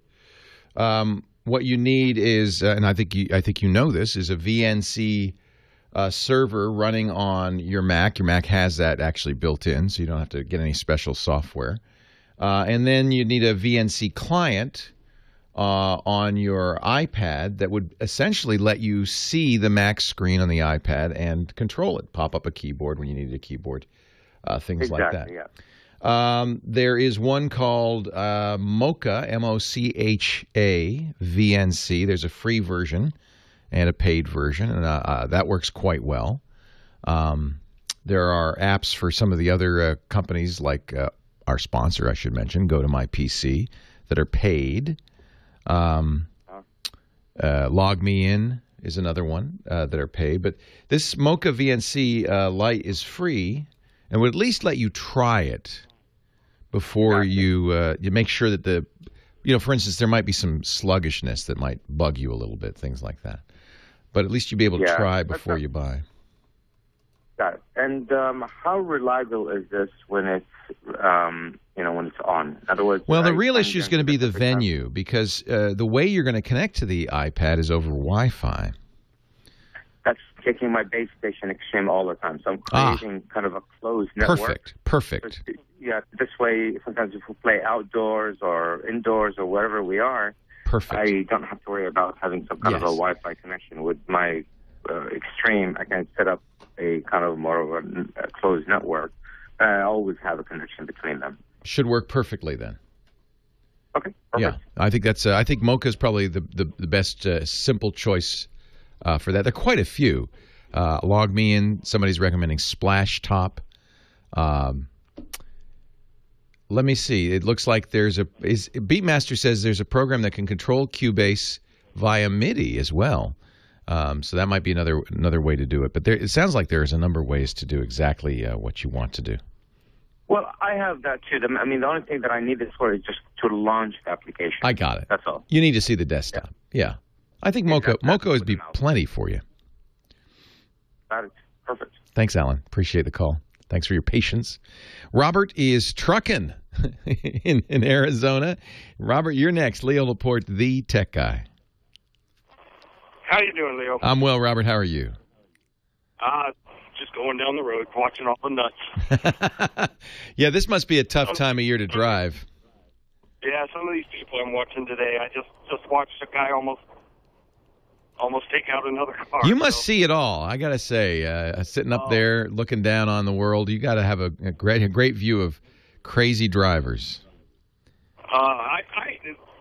There's a question I do have for you, other than what I Sure. days I'll have to ask you. I want to mount a camera on my dash because I've been trying to figure out how to start a website where just contract with other drivers and take webcam of the idiots out there.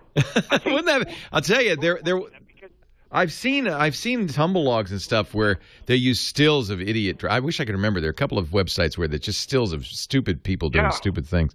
But it'd be great to have. I'd like to have a little dash camera and contract with fellow drivers and say, hey, I'll put a camera in your truck. I'll maintain the thing. Just let me get the live feed off of it. There's of course, and I've seen this. There's a security device. A lot of cabs have these now that just are constantly recording. But if you hit a button or if you hit a car, it saves the last 30 seconds out. So what you'd want is a camera that's always recording, but that the driver could say, "Whoa, you got to see that!" Hit a button, and it would send you over the 30-second video because that's all you really need. Anyways, it's real busy out here on the road today. I bet it is. Well, drive safely, please. The question I have for you, it's actually for a friend of mine. Our company allows us to transmit our bill of lading and things like that directly to the company in Nebraska.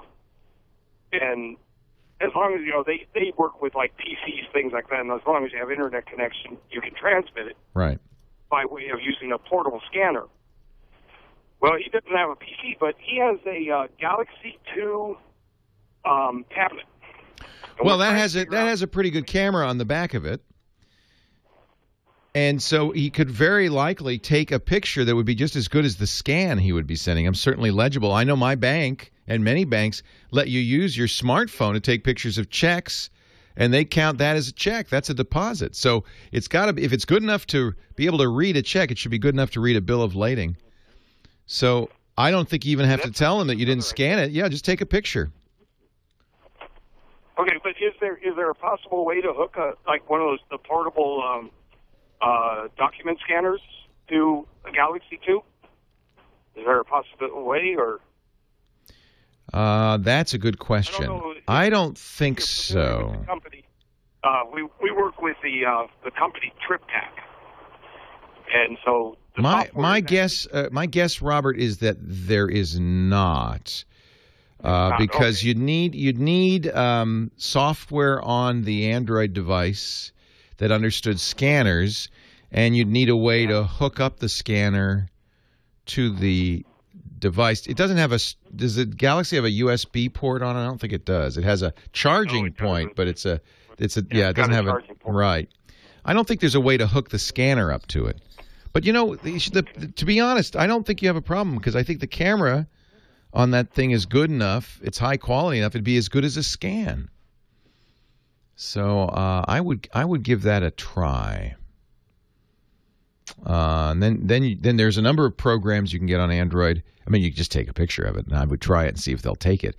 But then there are a number of programs as well that are specialized in like crisping it up and so forth.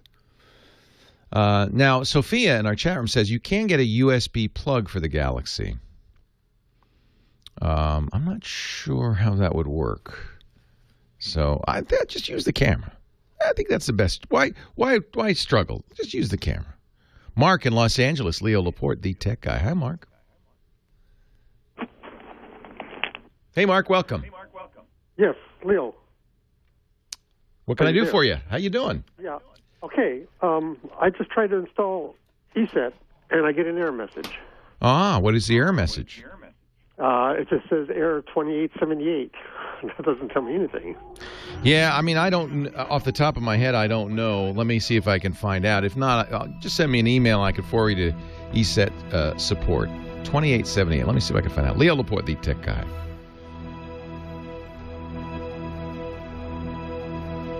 Yeah, we had a lot of echo on that call.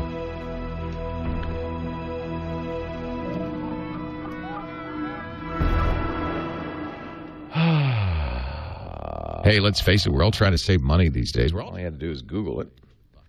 All you got to do is Google it, the ESET knowledge base. Best value in high-speed internet. Amazing. $14.95 a month. You're going to save hundreds of dollars a year. With DSL Extreme, everything's just as fast. There's no dialing in. Looks like if you have antivirus software installed, it will cause that problem. You could have a bad download. Yeah. Anyway, there's a knowledge base article. No, I'm pointing the wrong thing. Sorry. Here it is. Here it is.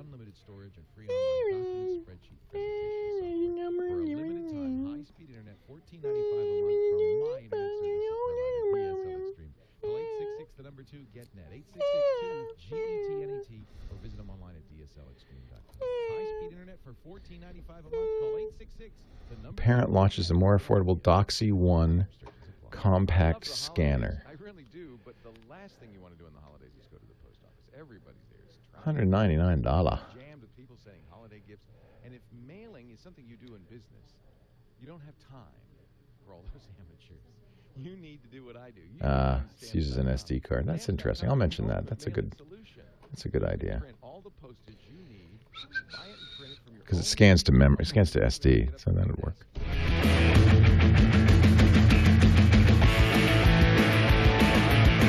Leo Laporte, the tech guy, 8888 Ask Leo.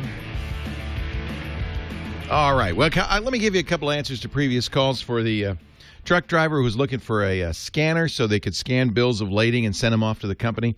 As I mentioned, he wanted to use a Galaxy Note tablet to do that. I mentioned the camera on the tablet probably be adequate, but the chat room has pointed me to a little program, or actually a piece of hardware called the Doxy, D-O-X-I-E. getdoxie.com. It's a $150 scanner, very small, compact scanner that scans not to a computer, but to an SD card. So you could scan in your stuff and then pop the SD card and put that in the tablet. So that'd be a good way to do it. And for our previous caller who was getting error 2878 when trying to install the ESET antivirus, ESET NOD32, like other antiviruses, does not like to install on top of existing antiviruses. There are a lot of good reasons for that. They tend to conflict. Often one antivirus will see the other as a virus, things like that. So that is generally the generic message that you'd get from ESET's NOD32 if there's another antivirus on the system. So they have some suggestions in their knowledge base, a couple of things to go through. You probably best bet would be, and we'll put this in the show notes, to go to the ESET knowledge base and read the solution ID SOLN2878. That's specifically about that error message and gives you some step-by-step choices, things you can do to solve that, to get around it. But in general, you get that because Norton or some other antivirus is installed, and you need to uninstall those. It's pretty much always the case that when you're uninstalling Norton or McAfee, the two most popular antiviruses, almost everybody gets them when they buy a Windows system, because these companies very aggressively market to Windows machine manufacturers and say, hey, please put our antivirus on there as trialware, and we'll give you some money. So you almost always get a trial version of McAfee or Norton when you buy a new computer. The problem is that it's hard to remove those. It takes a little extra effort. And as kind of testament to that fact, both Norton, this company Symantec, and McAfee offer special standalone uninstall programs that do a little bit better than just uninstalling the normal way. So if you do have a McAfee or Norton installed on your system, you want to get rid of them, install something else, whether it's ESET or anything else, you can Google Norton uninstaller or McAfee uninstaller and go to the Symantec site or the McAfee site that you find in that search and get those uninstallers. They do a better job. They're frankly much better job than the you'd think they'd build that in. I don't know why they don't. Mark in Southern California, Leo Laporte, the tech guy. Hi, Mark. Yeah, hi. Welcome to the show. What can I do for you? I've got a question. I believe I've got a virus, spyware or whatever it is. I'm not quite sure, but at certain times of the day, I start up AOL and my cursor goes crazy. If I go to AOL through Internet Explorer, it's fine. But the basic question was that. By the way, that may just be a bug in the America Online software. The first thing to do if you suspect a virus is to run some antivirus software to see if it finds a virus. Okay. Well, I've got McAfee, and it never finds anything. My favorite. There's a couple other things you can do that Microsoft distributes with Windows Update. You running Windows XP? Yeah. Yeah. With Windows Update, they distribute a program called their malicious software removal tool. You have that on your system probably. If you press Windows R to get the run box, or you'll select the run command from the start menu if it's there, and type MRT and hit return. When you run the malicious software removal tool in a thorough scan, that often is a good way to see if there's anything on there. If you've got McAfee, certainly update it and make sure that you've got it updated. But in my opinion, if you think you've got a virus, it's probably worth trying to fix it. The problem is that fixing it is such a pain that you want to make sure that you're not doing it unnecessarily. So, is it possible to do a system restore far enough back to where it gets away from that? It almost never works because virus authors basically try to prevent you from doing that. There's a couple of tricks they use. They'll delete all the restore points. If you try to do a restore and there's no restore points, that's another sign you might have a piece of malware on there. Another thing that they often do is they inject themselves into the restore point. So you run a restore and you're not getting rid of anything. You're actually restoring the virus. And there are other tricks they use to kind of prevent you from fixing it. It's worth a try. Just because your mouse jumps around with one program does not necessarily mean that you have malware. It just could be something wrong with the AOL software. But if you really, if you run some scans, and there's online scans too, antivirus.com. ESET has its own online scan at ESET.com. If you run those online scans, run a bunch of them. If you update McAfee, run a scan, run the malicious software removal tool, run a thorough scan, do some of the online antiviruses, antivirus.com. It's called House Call. That's the Trend PC, Cylin program, ESET's online scanner. If all of those come up negative, in other words, no virus, then I wouldn't worry about it. There's probably something wrong with AOL. If they do, if they say, yeah, you got a bug, System Restore is not going to do the job. You really, I hate to tell you this, but this is why you want to double check to make sure you got a bad guy on there. Once you get a bad guy on there, there really is only one way. You got to nuke the thing. You got to start over. You got to erase the hard drive, reinstall Windows from a known good source. I've gone through this before, and we probably should have an article on our website about what to do. It's my opinion that you cannot guarantee that your system's clean, even if you run a disinfector. And if you take it to the shop, a lot of times these guys will run malware bytes or some other disinfector tool and say, yeah, you're all good, you're clean, and you're not. And you're not. And that's the problem, is nowadays bad guys don't want you to get rid of them. They obscure themselves, they hide themselves in code. They really try to keep you from disinfecting. And they also try to hide stuff on there so that even if you do, quote, disinfect, end quote, they're still there. Steve's in Portland, Oregon. Hi, Steve. Leo Laporte, the tech guy. Hello, Leo. Hello, Steve. Okay, I'm finally going to my every 5 years upgrade. I've just ordered the new laptop with Windows 7. Interesting. You decided not to get 8. You decided to go with 7.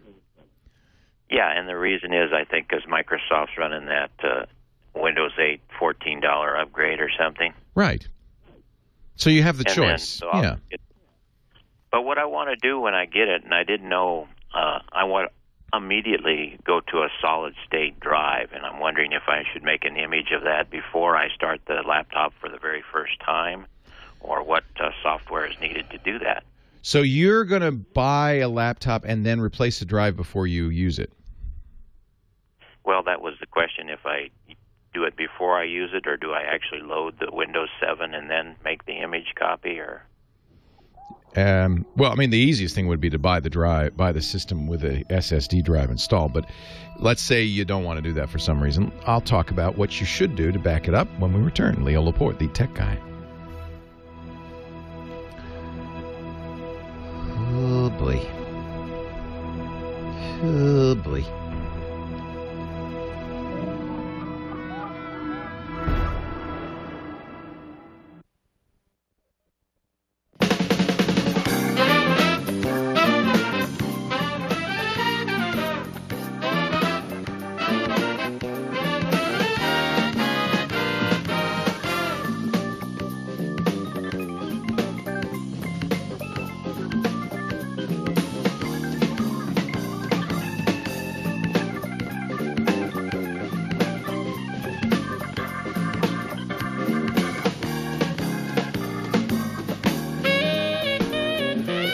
Well, that's interesting. So you're saying that I don't think you can, because the restore partition. Echo says, I just take the drive out, replace it with the SSD before even turning it on for the first time. I don't think that's going to work. I think you need to clone the drive.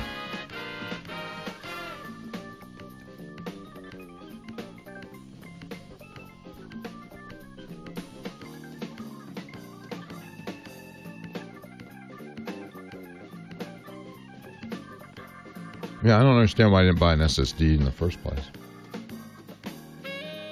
I guess because it's cheaper to buy a third-party SSD, or...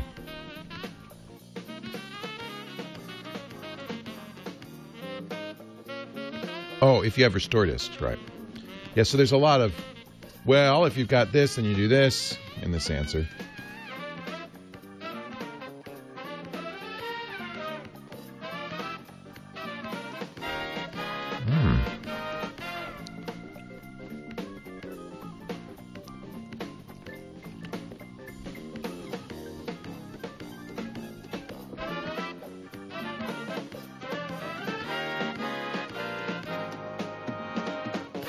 SSDs suck. I don't like SSD.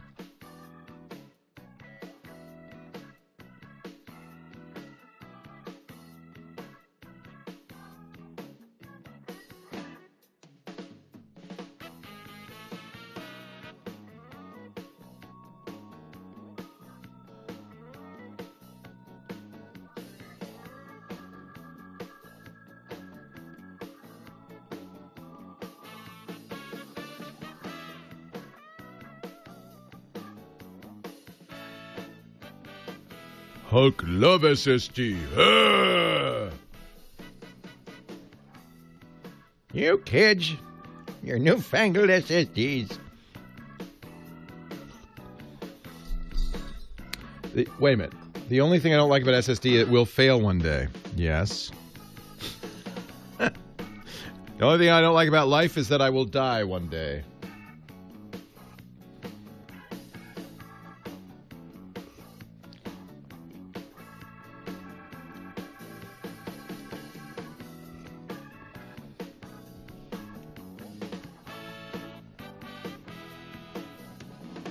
That's a good idea, Spring Rubber. I will suggest that to IAS. SSD lag for gaming.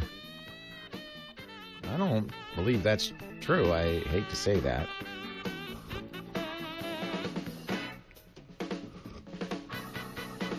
No, my new iMac. I don't know when that's going to be here.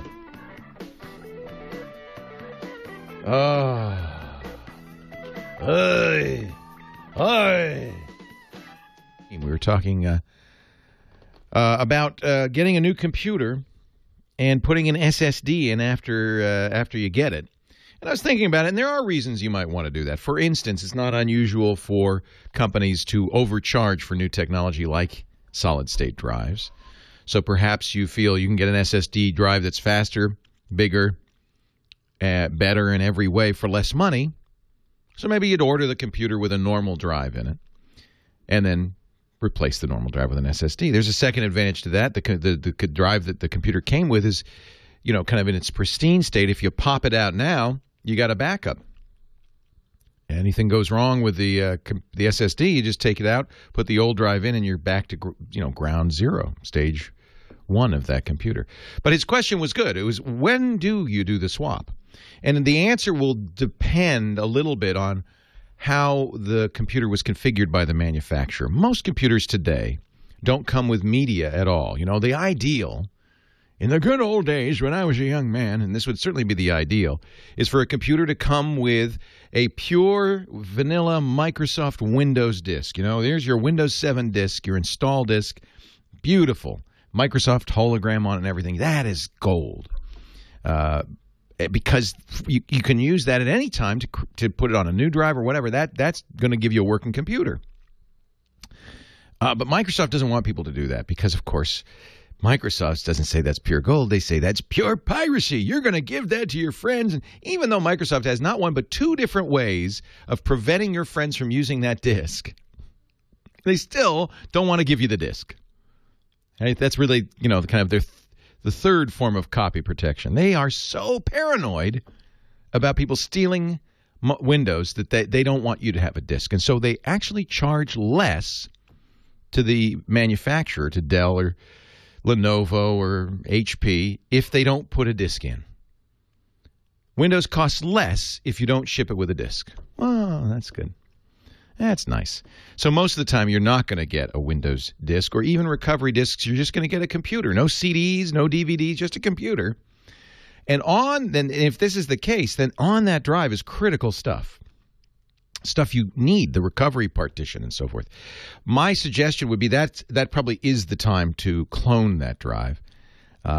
If you can, get a boot disk with cloning software on it. Anybody who makes hard drives will offer cloning software. You can buy cloning software that will do a bit-for-bit copy of that shipping hard drive onto your new SSD. And then pull the old hard drive, put in the SSD, and start it up for the first time. In other words, copy it before you start it. Because that, again, gives you this ability to, if the SSD dies at some point, the new hard drive dies at some point, you put in the old one, turn it on, and it's as if you just got home from the store. And one of the things that usually happens at the first boot is the company says, okay, good, you're going to make your recovery discs now. Get some blank discs, and we'll walk you through the process.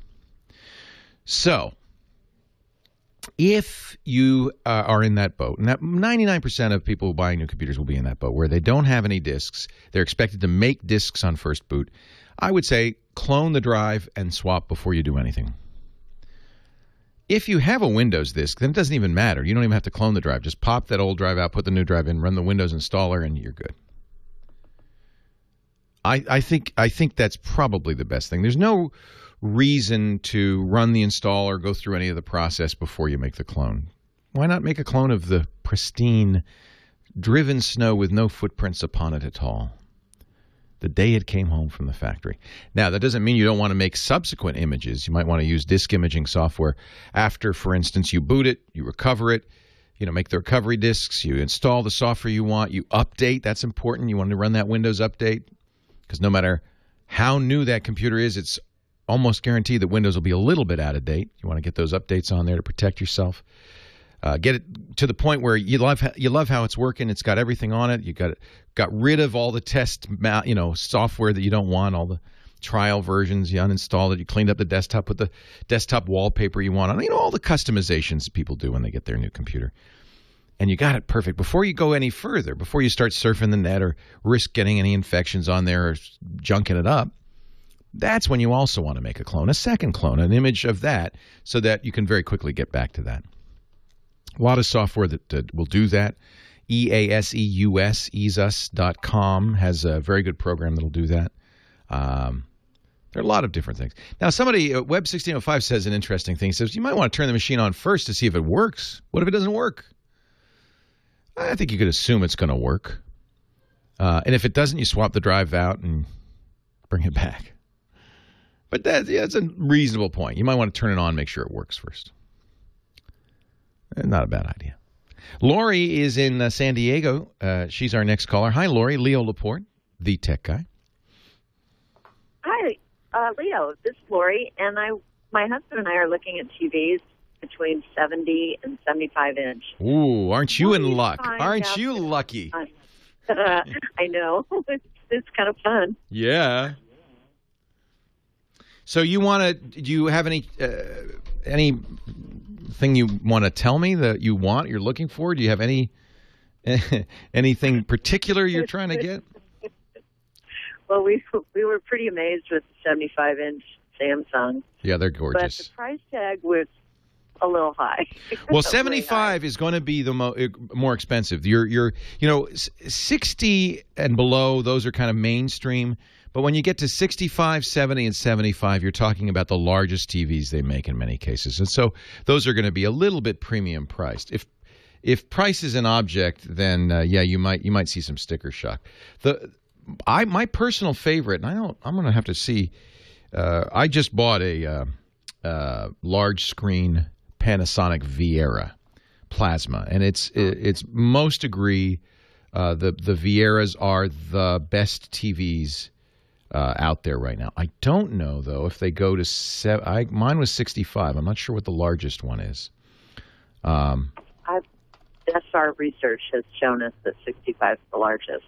Yeah. But the plasma is the best picture. It is absolutely a stunning picture, and I'm not alone in my opinion. Pretty much all the reviewers agree that the top-of-the-line Viera is currently the best TV made. Now, Sharp does make an LCD, the Elite, but now we're talking a lot of money. So that may not be a good choice for you. And I don't know and that's the same. Well, the Sharp Elite goes to 70 inches. It's LCD. It is gorgeous. It's got better black levels even than the VT50, the Viera I was talking about. They bought the Elite line from Kuro, so these are really expensive. However, really good looking. However, really expensive TVs. CNET called them overpriced even. But they're LCDs. I think I think the VT50, the Panasonic Viera VT50, that's the one I bought, and it's one most people recommend. It's just not quite as big as you'd like. So I'm not sure what to recommend in a larger size. Plasmas tend not to, I don't know if any plasmas, maybe the chat room does, that go to that 75 inches. The Samsung you're looking at is LCD? It's a smart TV and it's LCD and it has a movie camera. It's $9,000. Yeah, that's too much. That's too much. That's a little more than what we need. Yeah, no. That's crazy. That's crazy. Question: we were wondering. We've heard stories that plasmas may wear out within 5 years. That's old news. In the early days, plasmas did, because plasma is a gas-charged cell, and they were leaking, and they would wear. I don't think they wear out any faster than anything else. I wouldn't worry about that. There's no burn-in problem either, and they really do give you the best image.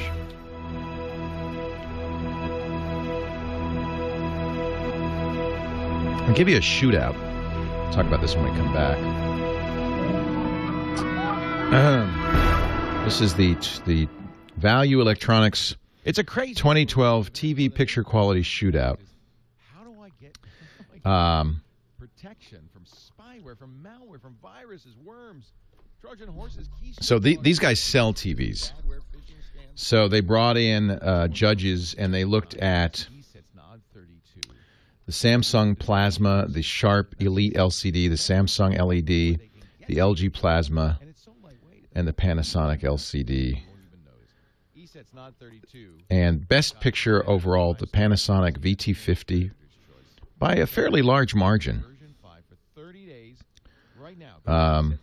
Color accuracy significantly above the others. Video quality significantly above. Contrast ratio the highest by far. And then in LCD they like the Sharp Elites. But I don't know in the 70 to 75. I'll have to ask Scott what he recommends. In the cloud, we store documents there, we hold meetings there. But I didn't want a big old PBX system in the basement. That's why when Russell, my IT, the Sonys were not on this list. That's interesting. Ring Central, I said, go for it. Here we are a year later, and these were. They had professional TV calibrators calibrating them. This is actually a great idea. It's a head-to-head kind of objective assessment.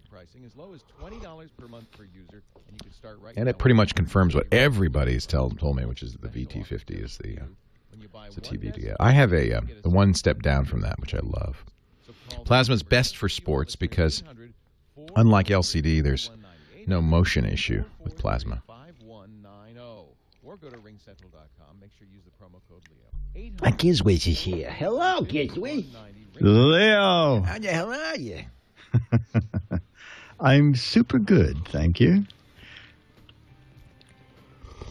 Let me see if I can find a good 75-inch TV.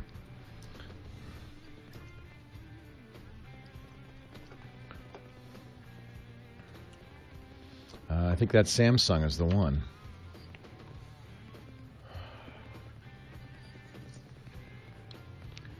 I think that's the only choice you have. $10,000. I think you're paying for the size. Sharp has a 90 for $11,000. God.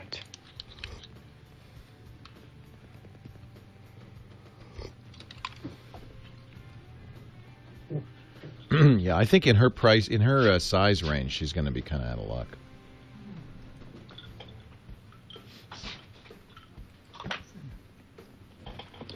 Wait, Dennis, just look around there. See if you see this. I think if you want to go that big, you should get a projector. I'm not sure I'd buy a Mitsubishi Plasma.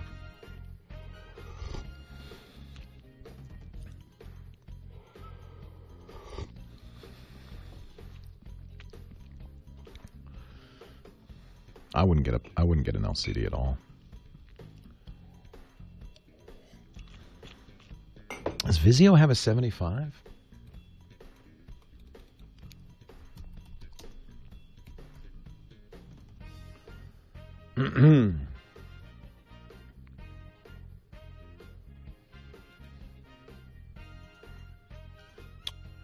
70, huh?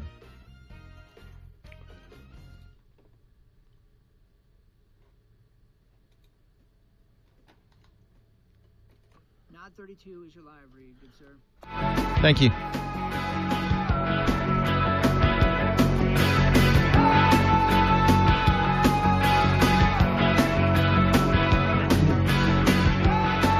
Leo Laporte, the Tech Guy.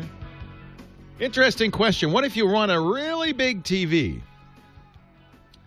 but you don't want to pay a really big price tag? And I have to say, I have not been able. I'm looking around, and I'm looking for a 70 or 70-inch TV, 75-inch TV for our last caller. And the one she was looking at, the Samsung $10,000 list. I think if you're going bigger than 65, you probably should start looking at projectors. Then you can go 80, 90, 100. I have a 110-inch screen and a projector, and we're talking well below 10 grand for something like that, and it can look good. But I think if you really want the best quality picture, I just got to point you. In fact, we'll put a link in the show notes to this article from CNET. There's a retailer in the Northeast called Value Electronics that does this every year. They've been doing it for about 10 years, I think, where they take the best TVs, they take an objective panel of judges who are in the industry, and they rate them. And they do this every year. They just did their 2012 shootout. And they looked at that, Samsung, the Sharp Elite that I mentioned. They looked at Panasonic. And I have to say, the 65-inch VT50 from Panasonic won that shootout handily. Handily. The only TV that even came close was that very expensive Sharp Elite, which is 60 inches. I would say look at the Panasonic Viera. Try to see if you can survive at a 65 inches. If you really have to go 70 or 75, it gets very expensive, and I'm not sure why. I guess those panels are just expensive to produce. Plasma doesn't go that big. They'll be LCD. I don't think you'll get an image quality as good as you're expecting for the amount of money you're paying for the size. So if that's important, get a good projector instead of getting a direct view TV. Hey, he's here, Dick DeBartolo, Mad Magazine's maddest writer and our gadget expert, the Giz Wiz we call him. Dickie D joins us every week at this time with a gadget review. Hi, Dick. Leo, how you doing? Very well. Happy holidays. You got that? Looks like Disneyland's all decorated. Disneyland is, yes, not as good, not as much crap on the screen as you have. I got tinsel. I got a little LED. I had this mounted on the mic, but there's so much light in here you can't see it changing colors. Yeah. But you know what, Leo? While you were away and I was with Scott, Vizio just introduced a 70-inch. Now, they're kind of budget TVs. So that comes in at $2,000. Oh, I can't imagine that's a very good TV, but okay. Yeah, but it is amazing. Their 60-inch is $1,000, and the 70-inch is $2,000. Yeah, it just shows you when you get that big. Yeah, my opinion, get a good 65-inch, the VT50 from Panasonic, clearly the leader there. It's about $3,000, and you're going to get a beautiful – it's what I have, and I love it. You're going to get a beautiful TV, and many, many people agree. That's the best. Plasma is going to give you the best picture. It's the best TV out there. Yeah, I had the 100-inch here, but the 30 inches in the street, the city complained about. Your apartment's just not that big. Not that big. Yeah. What do you got for us today?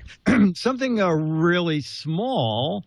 It's called Penzen, and it's from Quirky. We talked about it on the GizWiz, and I wanted to mention it on radio because we haven't mentioned Quirky in many, many months. Quirky's interesting. So these are guys, in fact, we get calls all the time from people who say, I have a brilliant gadget idea. I would like to manufacture it. Help me. And I know you and I both have in the past been very negative about that. You get ready. You're going to spend a lot of money, getting it to market. Then you got to get distribution. It's tough. Quirky Quirky is the budget way to do it. They've reinvented this, and some people are making a lot of money on Quirky. Exactly. I don't know how much the Penzen guy's making, but we did Pivot Power, and that guy made like $80,000 or $90,000. That was the power strip that bent. So if two transformer plugs wouldn't fit next to each other, you just bend the power strip like into a circle, and then every single plug could take a big transformer. So Penzen is a little bamboo pencil box, but instead of just throwing the pencils in, it has like hundreds of little rubber fingers. So whatever you stick in, it stands straight up in the air. They've put magnets behind the bamboo so that your paper clips and anything else that's metallic can click onto the side of Penzen. It sells for $19.99. But as you said, if you have an idea for an invention, you can register it there for $10. Then they have people who join Quirky vote on it. You have to get a certain number of votes. Then people can say, I like it, but I think this should be done to it. Everybody whose suggestion gets used also gets part of the profit. So it's a fun place to find gadgets like the Penzen. This is kind of cool. It was invented by Edwin van de Bosport. A lot of these guys are from Holland for some reason. It's been out for a month. Well, my development duration was a month. It's been in stores for 3 months, 157 days. He has sold 4,000 of them. He's made $7,600. And that's the exact opposite of what most inventors end up spending hundreds of thousands of dollars to get into the store. Yes, exactly. So this is a real success story. I remember hearing from the Better Business Bureau that all those companies where we're going to sell your invention, about 3% of the people who signed up made more money than they paid the company. Yeah. So 97% lost money. Yes, exactly. That's a good thing to remember. Quirky is like Kickstarter and Kiva and all these new ideas, new ways of doing things that the internet enables. And it's just transformed everything. And I think it's just I don't know these guys, and I only know the success stories, but they seem to be quite a few. No, they're looking at our USB toilet paper dispenser. I have high hopes for that. Now, it does require you to bring a laptop or a desktop to the bathroom. But I think, the fact that you're getting exactly the right amount of toilet paper dispensed each and every time makes that okay. The fact that and as you pull the sheets, it charges your iPod. I mean, it's just a win-win gadget. Actually, there's an interesting story about that. Did you see the Kickstarter project? I think we talked about it. Was it called Pop? The idea was it was a charger, kind of the new beautiful charger for iPhones, iPads, and all of that. And maybe I'll show you a picture of it. Maybe you'll remember it. It looked like it was kind of an inverted. It was a clever idea, kind of a canister, like a I don't know. Maybe a flour container, but it had cables coming out that would let you charge several cell phones and tablets at once.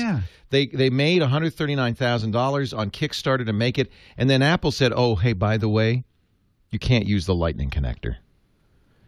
That was it. That was it. They said, "Okay, we're giving everybody's money back." And then the good news: there's a happy ending to this. Yes, Apple changed its mind. I think people got mad at them and said, "What are you talking about? These guys had this great Kickstarter project, and it's a really, a lot of people put money in." And so Apple said, "Okay." Social media. Yeah. So they've decided that that Pop can go ahead. Apple will now allow its Lightning adapter to coexist with the 30-pin adapter and the same accessory. That was the problem. It did both 30-pin and Lightning, and Apple didn't want that, I guess. Oh, okay. Yeah. So that's good, huh? Apple changed their tune. Pop is a success. I'm going to order one because I think it's a great idea. Very good. Gizwiz.biz. You know what that is? Yeah. Besides the lyrics to a very famous song from the 30s. Oh, what a gizwiz-biz he is. It's also Dick's website. And if you go to gizwiz.biz, I do encourage you. You'll find all the details about the products Dick talks about on this show and on our gadget show, the Gizwiz. But you'll also find the What the Heck Is It game. A chance to win an autographed copy of Mad. Dick, you're the one that autographs it, right? Yeah, I am. I'm just checking. You'll be playing for the February issue of Mad Magazine, the 20 dumbest people, events, and things of 2012. And there were many to choose from. But all you have to do is figure out what this elf bow and arrow really is. By the way, 12 Mad magazines for the right answer, 24 for the wrong answer. So, use your conscience as a guide. Dick, thanks so much. Yes, sir. Well, that's it for the Tech Guy Show for today. I'm Leo Laporte. Thank you so much for joining us. Don't forget, the Tech Guy is just the tip of the iceberg. We do nearly 30 shows now on the TWiT Netcast Network, and you'll find them all at twit.tv. We talk about Windows on Windows Weekly, Macintosh on MacBreak Weekly, iPad on iPad Today. You get your daily dose of tech news from Tech News Today, and our weekly roundtable show, This Week in Tech. It's all at twit.tv.